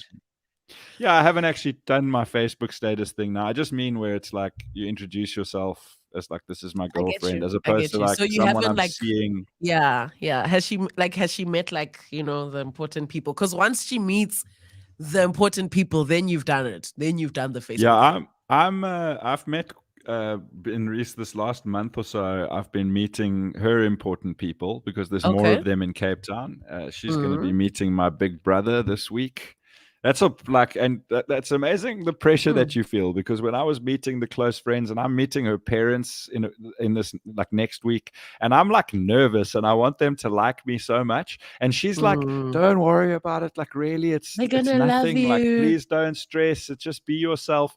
And now she's going to meet my brother later in the week, my big brother, who's like a father figure to me in a sense, ish, kind of, that's a boring story we won't tell, but like my big brother is very much a big brother to me. And like I keep telling her, like, please don't stress about this, like we're gonna go for a burger, we're gonna talk some shit, it's gonna be a non-event, he's a dickhead who I love, like please. And she's like, I gotta like be on form, probably gonna get all dressed up. So yeah, meeting the people is a thing. No, it's good for you, man. It's clearly happening. And I'm happy for you. It's nice. Like love is nice. Well, whether love is nice. It's nice to like someone that much and be nervous. Like when you're like nervous to introduce them to your people, it means like that you're doing the things. So I hope you enjoy it and make the most of it, because that's going to be dope. Well, Carl, thanks for all the love. Everyone's wishing me well in the comments, and I appreciate it. So it's Carl, new, and we're not, and like I don't want everyone too invested in it, but like thanks for the positive vibe. We're just looking out for you, bro. We just want to make sure that you're okay and that you're not dating a serial killer. That's all. Carl is asking, Gord, is this your first girlfriend as Thin Gord? And then the second question, is it Jane Malatji who works at CliffCentral? Because all you said was it's Jane, right? So you have to answer now. No, unfortunately not Jane. There was always a vibe there though when I used to come into the studio, so that one didn't pan out. My first girlfriend is Thin Gord. I don't know if for those of you who somehow give a shit. No, you wouldn't. It was pre the show. I had a little thin patch for a couple of years in my life, at sort of 2009 to 2013, and I was doing it in a very unsustainable, miserable way. I'm not going to get into the whole weight loss thing now and how I did it this time, but this time was different and it was way more sustainable, and I wasn't in the gym constantly. So no, I had a girlfriend the previous time, but this time it's the first time where like gym and eating steamed sadness and boiled ming are not part of my life. So that's an interesting question. I've had one girlfriend when I was thin before, but it was a very different sort of energy thin. And so I guess this is different. Yeah. Okay. Well, good luck, Gord. But there have been a lot of good women out there that do not have an issue with a very, very large man. Like I got to say, there's a handful of women out there that were with me when I was the size of I was like orbiting the earth. I was so large, and like they did not have a problem with it. And one or two of them, I'm still on good terms with most of them. I'm not talking about 500 women. I'm talking about that small handful. And I'm still on good terms with most of them. And some of them have even said, like, I'm really happy for you because you're healthier and you look happier, but I miss it. So there are hot women out there that like a fat dude. What exactly do you miss when you say you miss it? What is it that you miss? They miss it. They miss it. They miss the ladies. Yeah, but you know what the weird thing is, right? Is like there's a couple of guys that I've met as well who a little bit bigger boned, but they are so like they're like better people. They're funnier, they're more considerate. I don't know if it's like, when you're like making up for or something, I don't know, but I've kind of enjoyed the company of those guys versus like the six-pack guys. Like the six-pack guys are brings douches. Me to an important point. What you just described, okay, yes. it's a parallel. It's not the same, but it works the same. It has the exact same effect as what I call medium D energy. What you need is a man with medium D energy, right? Because they always talk about like somebody like, oh, he's got that big dick energy, and like, or you might just be like, it's come out in the media that like some rapper or some famous person has got like a huge D. Like you don't want a dude. Big D energy is not a good energy, because it's like all the dude needs to do is just arrive and then be like, you're welcome. You know what I mean? It's like they expect a round of applause just for being there. They don't have to make that extra effort. They don't have to learn that technique. So big D energy, not necessarily a great thing. Small D energy, equally a problem. Like just from a mechanical perspective, it makes things more difficult. But never mind, I'm not talking about the mechanics of actually riding the D. I'm just talking about the energy the person has, right? So small D, big D energy, welcome to the jawl. You're lucky I didn't charge you. I'm going to take my pants off and then happy I'm birthday. the guy. Small D energy. I've got like issues. I don't believe that you're enjoying it. I'm like worried about everything. Yeah. But what you want is medium D energy. Something where the in dude does between, not have a balance. crisis. The dude doesn't have a crisis of confidence. He believes in himself, but he knows that he needs to make a little bit of extra effort. Like he's got to try. He's got to learn some tricks above and beyond the big D vibe of just taking the pants off and going, help yourself. So similarly, overweight guy energy is a similar thing.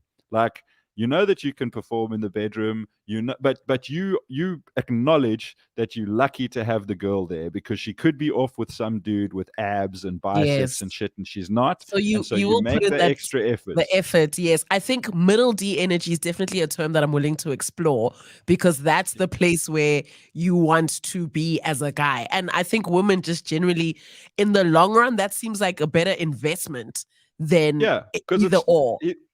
He's packing enough equipment to get the job done, but he also knows that he's got to like learn to do some other things because he's got to like, but again, the small D energy, you've got like serious issues and like, massive lack of self-confidence and some like, I don't know. I can only imagine what that's like, but you want like medium you would have D no energy idea. And you want chubby. I can only imagine, but you want chubby guy energy and you want medium D energy because there's effort, but also the job can get done.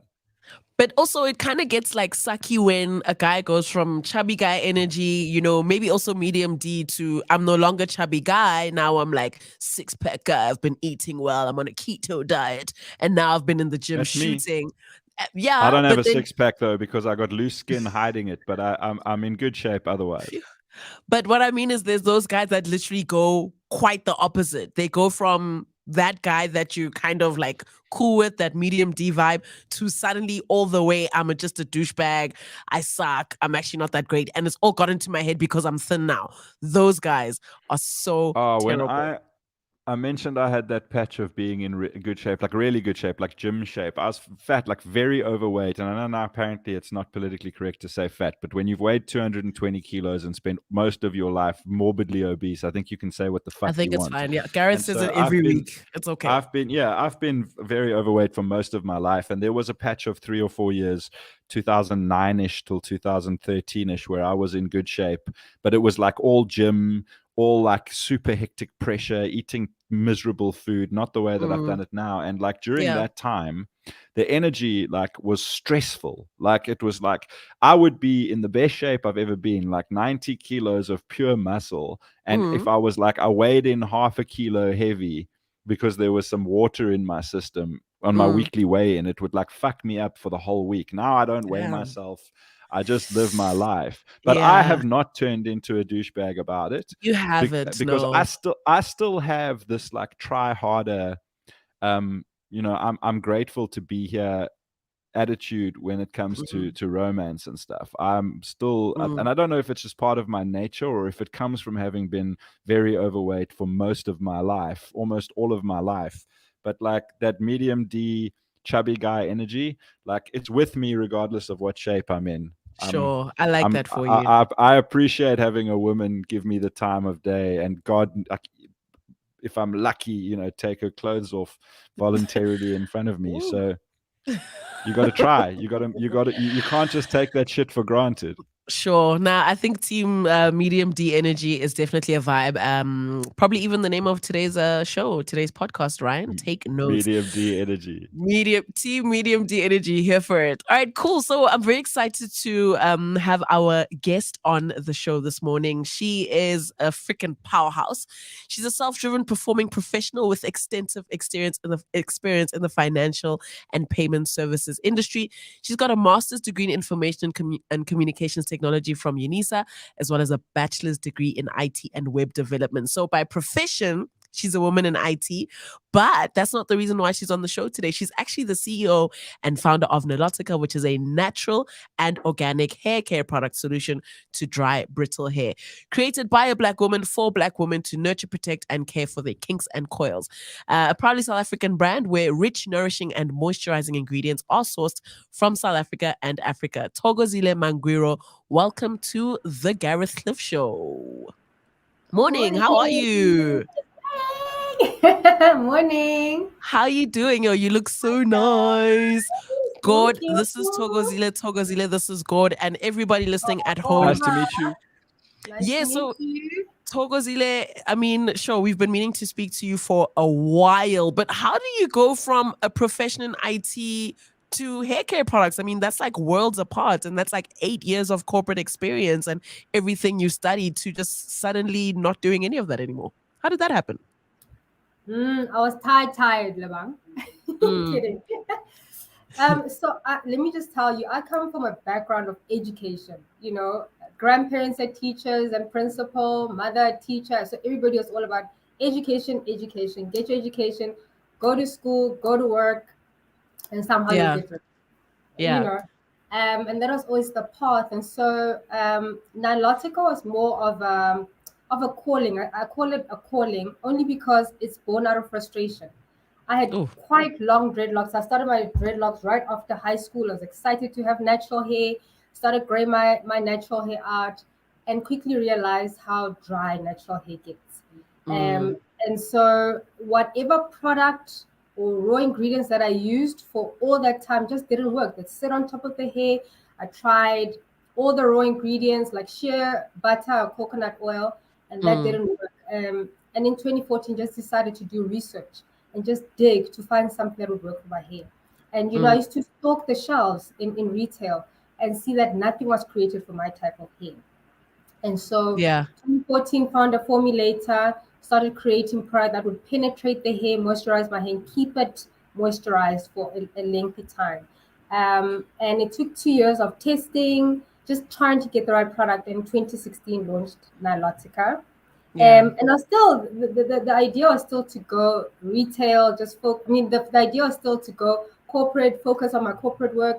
I think I was still studying for my master's back then. And it almost like Nilotica pulled me out of that scenario where I saw there was such a huge gap, right, in the market where our products were not created for our type of hair. So that's how Nilotica pulled me out of the IT space. It consumed me. It consumed you quite literally. But Thokozile, I think like being an entrepreneur in this day and age is like, it's super risky. You know, you refer to yourself as an unintentional entrepreneur, which you kind of just explained. But like genuinely, like for those who have a business idea and they say, you know what, I'm willing to risk it all. I'm going to drop my 9 to 5 and just follow my passion.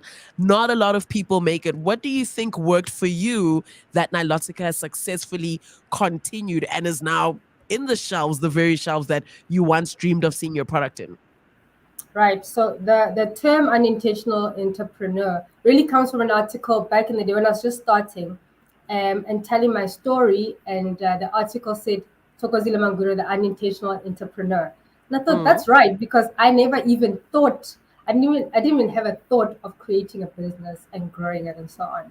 And as I said, the idea was just to grow this corporate career and try and take over that world, which just didn't work. But in terms of jumping into an entrepreneurial space, I mean, make sure that you've got a market, you understand your market, you test your product in markets. Can I tell you, I used to stand there with oils that I used to mix myself and sell them at markets. And at times I'd sell one bottle. And my theory was, if I can sell one bottle, I'll continue. I won't stop at the journey. Only to find that the journey got a lot bigger, a lot more consuming. All the passion. I'm fascinated to hear more about this markets thing, because I've got and it's obviously not related to hair care, but I've got a little kids book startup, Turtle Bird Books, and I've released 2 books. And I've found like that being able to create a good kids book that's gotten some good reviews and that people in my immediate circle and peripheral circle have bought, and some of them have bought again for friends.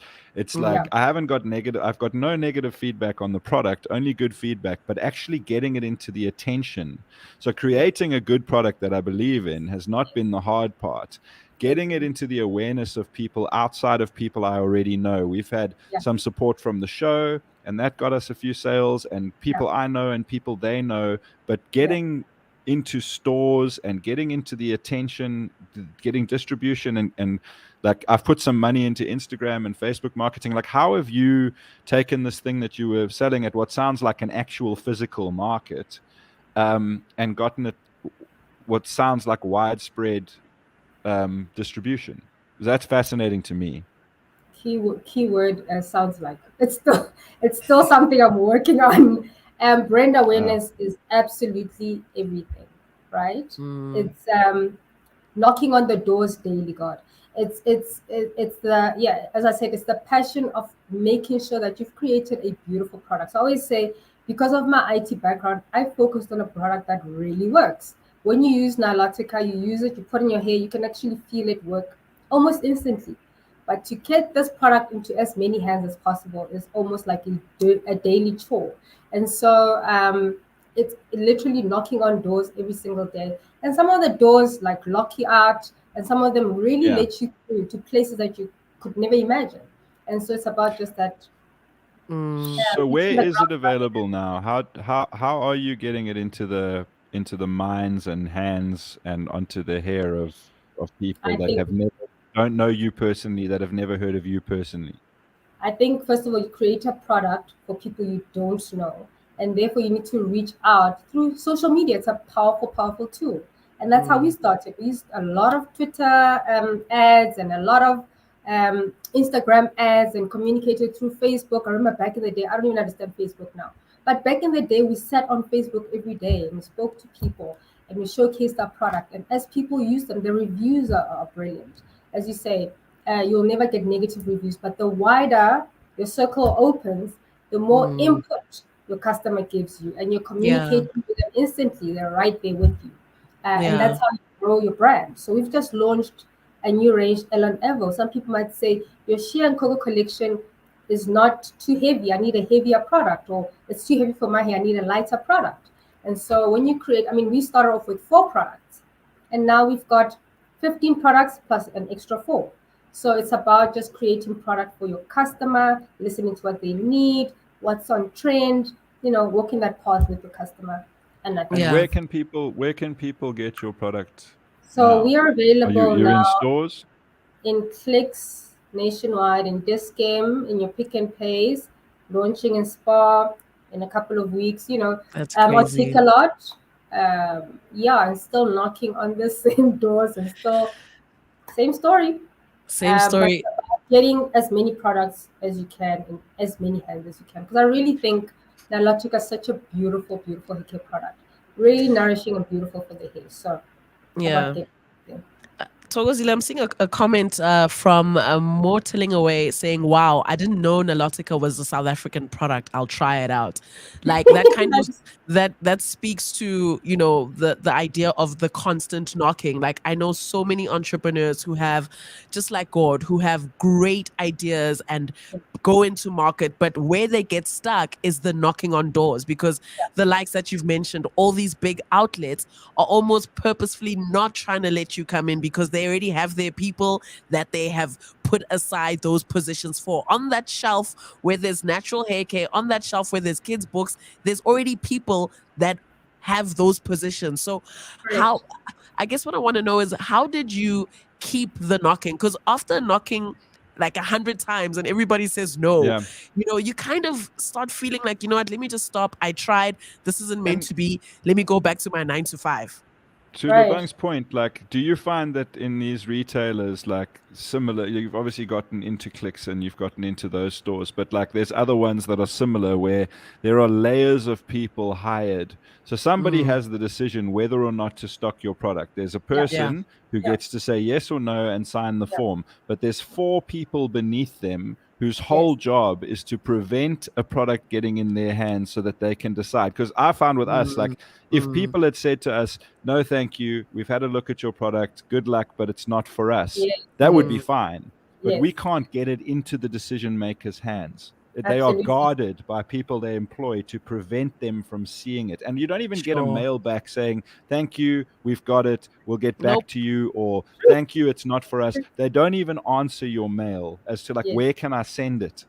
Yeah, No, that's The frustration true. is real. You can feel that. Absolutely. That's real. I get it. I know it. I know it. And everybody asks me, how did you do it? Literally, I just knocked, guys. And I really believe in intuition. So I will literally listen to my intuition. I will sit and I will follow whatever the path or the guidance that I believe in is leading me. Because in 2016, when I launched, and I said I found a huge gap where there were no other products like ours. Firstly, the Americans had already started knocking on Click's doors and were coming in. By the time I spoke to Clicks, they were saying, you need to make so much noise. The Americans are already on the way. And you have people that, you're right, they're different levels, right? You might get an email that actually doesn't work, that you can kind of send your information to and never get a response. But it's about just continuing that knocking process, which is what I did. There's no other extra formula I can tell you about.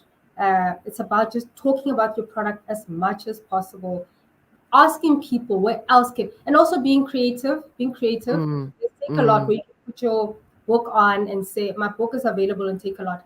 Having pages and having an author page and writing your story. I think a story is very important. Tell your story. Why are you writing children's books? We have all of that, yeah.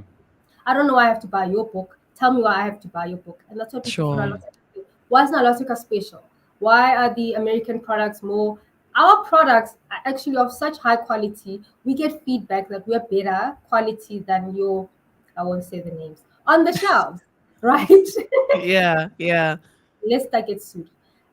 So the quality is so good. And it's just this almost desperation in me to say, everybody has to try Nautica just to get to feel how amazing this product is, right? And also, we are locally sourced. And our story is that we are locally sourced and locally produced, and we use our local ingredients. And that's the story we're writing, but a story that's going to take, I believe, a lifetime to just keep on stating and recreating and reiterating.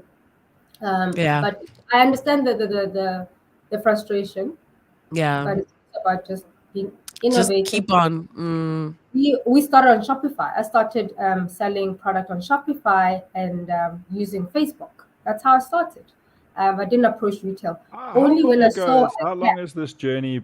How far into this journey are you so far? Because I think a thing that I keep telling myself with my little business, and I'm sure many people with similar kind of businesses, is that you got to play the long game. And you probably had times when things slowed right down, and times when it's chaos and it's busy and you've got 6 things happening at once and it feels like you really rolling, and then suddenly you hit a lull. And like, because you've got, as you mentioned before, you were doing all the studying and you were working in corporate, you suddenly hadn't been able to pay it much attention for a couple of months, and it feels like it's all coming to a grinding stop. How long since this was an idea that you kind of went, I actually need to act on this thought, to now where you're in these various stores and it's taken over from what was your main job and side hustle to become your primary hustle? Yes. So talk us through that timeline.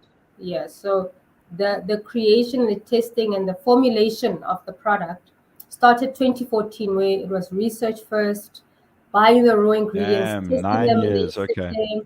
And then finding a formulator, getting to understand that process, spending your money, and paying for that formulator, and owning the formulations, knowing the difference, that whole journey. So I started in 2014, then launching in 2016 from a product that really is working, which I just had to make sure that it works. So 2016 launching in February, and I guess from that time, it has taken 7 years.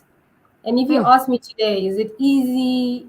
Does it look like it's working out? For me, I'm just like, I don't know if I'm coming or going, but it's a daily grind. It absolutely is a daily grind. That's what I'm saying. Knocking on the doors is something else, because the story of Clicks is different, but the story of this game is something else.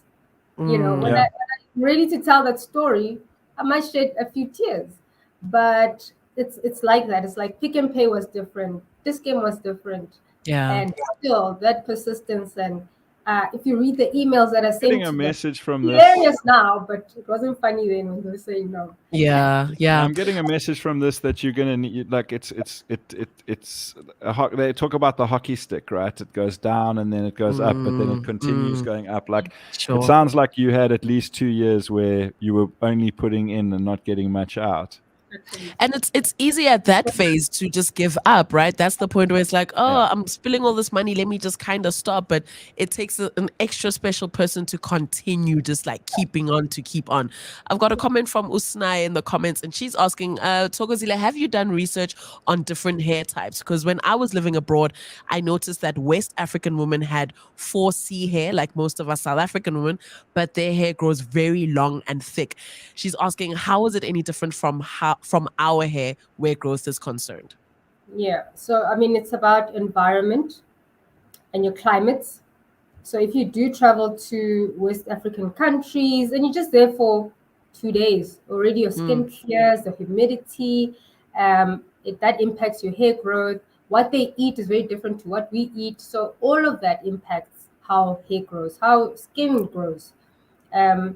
So South African climate is much drier, much more harsh. In winter, we get a lot more dry.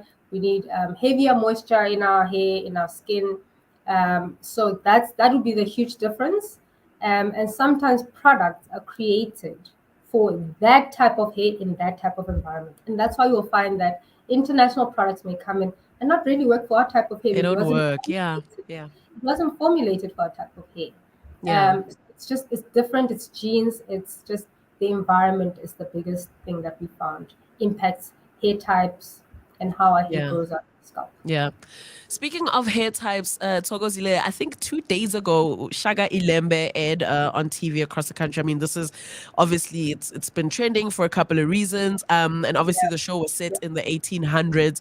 It's the story of Shaka Zulu and everything that went down back then. But seeing some of the hairstyles that were actually used in the show, there's quite a lot of styles that I guess back then in the 1800s are kind of popular now, and I just want to pull up a couple of pictures just to see some of those styles, and maybe you can just walk us through, as far as like your industry as being a hair care professional, what it is about that, from your research that you've done. So I mean, Shaka Ilembe, what an amazing production! I mean, when I've been anticipating and being so excited to watch the show for a while. And I didn't even realize the kind of hairstyles that they were showing. Yeah. So for me, and the direction, by the way, we're looking at the brand and how we can elevate the brand and what else we're going to do for this brand to really stand out as a true African brand, And when I saw those styles, I was like, but this literally is fitting into what we are currently doing. That was incredible. So the production was amazing. And then I saw these hairstyles come up. So what I saw when I saw that was the theme of modern African regal, elevating the kings and queens that come from the soil.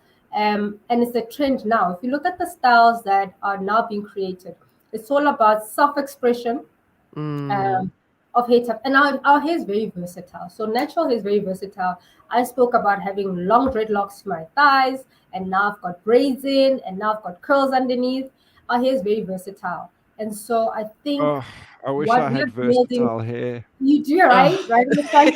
I've got so versatile little hair FOMO. And the hair, I've got so little hair, like there's not a lot at the back. And the hair that I do have, even if I had it everywhere, is like thin, and it's just like the whitest of white people hair. And it sucks, and I can't do anything with it. Let's hook him up with some Niloticas. I'm just looking at all these like really good-looking, handsome-ass people in these pictures. The list. Look at don't that. have the visuals. See, we're looking at like African hairstyles of like all kinds and all shapes, and they're like just beautiful, really beautiful, and also some good-looking ass people. Let alone like forget their hair. That man has been working out. The first dude you showed with like the triangle-y, zigzaggy vibe going on, he was this dude. I mean, look how handsome that dude is. He doesn't deserve to be that handsome and have that much hair. You know what I like about this? One or the Yeah, I like that this kind of, it puts the African like hierarchy, the kingness and the queenness It's of it royalty, into Lebang. the royalty into visual royalty. context. I love this. It's almost like growing up, the only royalty that I was exposed to was in history books, and it was always the king and queen of England, and this is what they look like, and that is the end of royalty. Now, seeing a show like Shaka Ilembe come through, and they are truly going in as far as expressing what the royalty looked like or could have looked like back in the day, and how close that is to some of the hairstyles we're seeing today in this modern day and age. I am living for it. I'm here for it. And I just can't wait to see more, really. It's on trend and I love it. I love it. If you look at our Nilotica page, you've just had a photo shoot and that's the hairstyle coming through, that regal royalty coming through. And that elevation of African culture, African history, I'm living it, you know. I'm obsessed. Think that's the vibe. I'm also obsessed. I'm totally here for it. So Thokozile, you and I will be starting a new feature on Life with Lebang. I think our first episode is next week. I'm very excited for us to like unpack what the feature is going to be about, because it's going to be so loaded. But without giving too much away, what can the audience look forward to?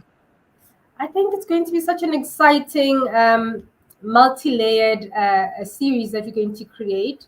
We're going to be focusing on history of hair and coming into what's on trend, educating people about the type of hair they have, talking to the products and the products they can use. So I think what's nice about that is just we are going across all stereotypes and bypassing those stereotypes, talking about how versatile our hair is and not limiting, like getting people to express themselves through hair.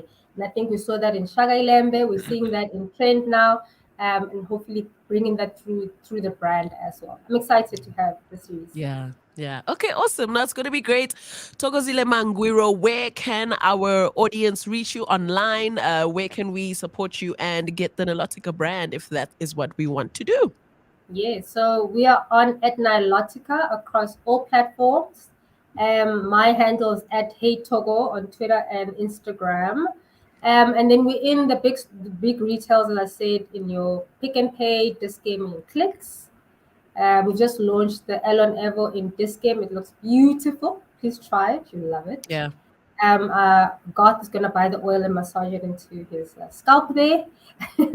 Yeah, so that's where you can find us. And take a lot if you don't like retail. You just like shopping online. Okay. All right. Thank you so much, Thokozile, for joining us bright and early. We'll see you again next week, Wednesday, for the first feature on Life with Lebang. And it's been very nice chatting to you this morning. Gord, please make sure you hit Thokozile up personally so you can also get yourself some of that. Yeah, I can. So you can also see some growth. It's a lost cause, but I'll try and make the best of what I do have. Good stuff here. Thank you for having me. Thank you, Thokozile. Nice Enjoy to the rest meet of you. your Tuesday. Sure, bro. Like, I'm so here for it. You should actually check out Shaka Ilembe. It's a visual spectacle. It took them like 6 years to put that movie together. Like, they had like 2,000 crew members. Where's it at? It's on, I think it's on Mnet, either Mnet or Mzansi Magic. Some people are saying Netflix. I don't know.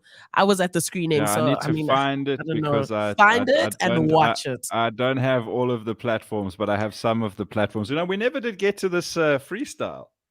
You made such a thing of it, and it never happened.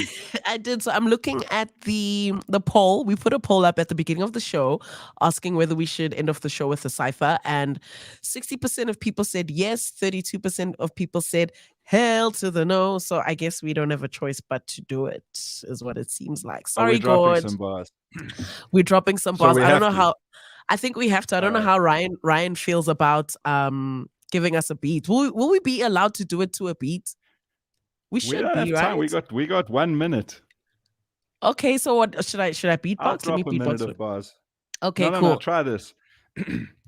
Okay, 1, 2, 3, go. This is that verbal domination. The bulletproof vest prevent chest penetration. I'm snapping your neck, so what's next? Annihilation. I'm leaving you dead in your tracks. We're breaking backs. We're dropping hard shit and causing heart attacks over evil tracks. Heavy G's a tripwire. At it again. Stopping armies of 100,000 men. And yo, I'm ripping off the heads and the spines of those who battle me like forward down, forward high punch. Fatality. Creep up in the motherfucking place that you sleeping in. Uppercut straight to the chin. Finish him.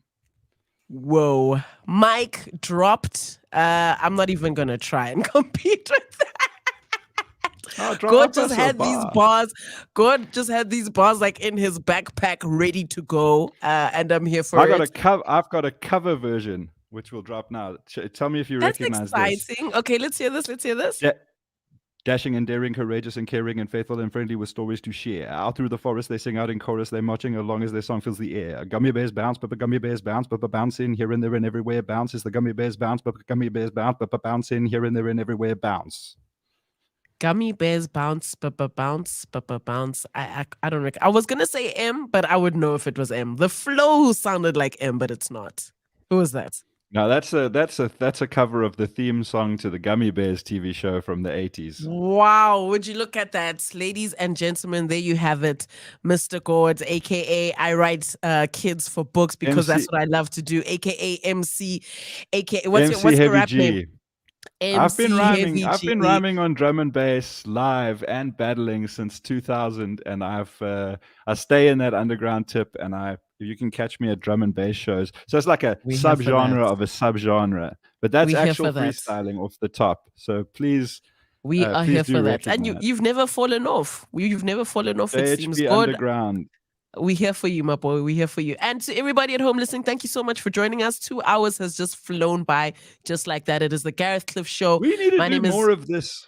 Right? Dude, Gareth just won't let us. I've tried. Just overthrow I've tried. Gareth and get rid of I him know, because who I needs know, him, and do I our know, own show. I I had mentioned to you on socials, and I know we're going to run over now by like 1 minute, but I mentioned to you on socials when we were chatting that we should do a show called a fried air, because we love air fryers. Yes, I we won't love air be about fryers. We have so cooking. much in common, God. I know. We really do. both But look, like I'm coming to hip-hop. Cape Town soon. So like we can come and like sit and figure it all out. I think it's a good idea. All right, that's Me it for too. today. It's been awesome. God, thank you so much for waking up and hanging out with us. As always, you Such are a pleasure. an absolute star. Thank you, producer Ryan, for hanging out with us in the first hour as well. Thank you, JJ Cornish. Thank you to our lovely guest for today, Thokozile. And thank you most importantly to you at home for making the time to hang out with us. We'll see you in tomorrow. Have a magical day, guys. Peace.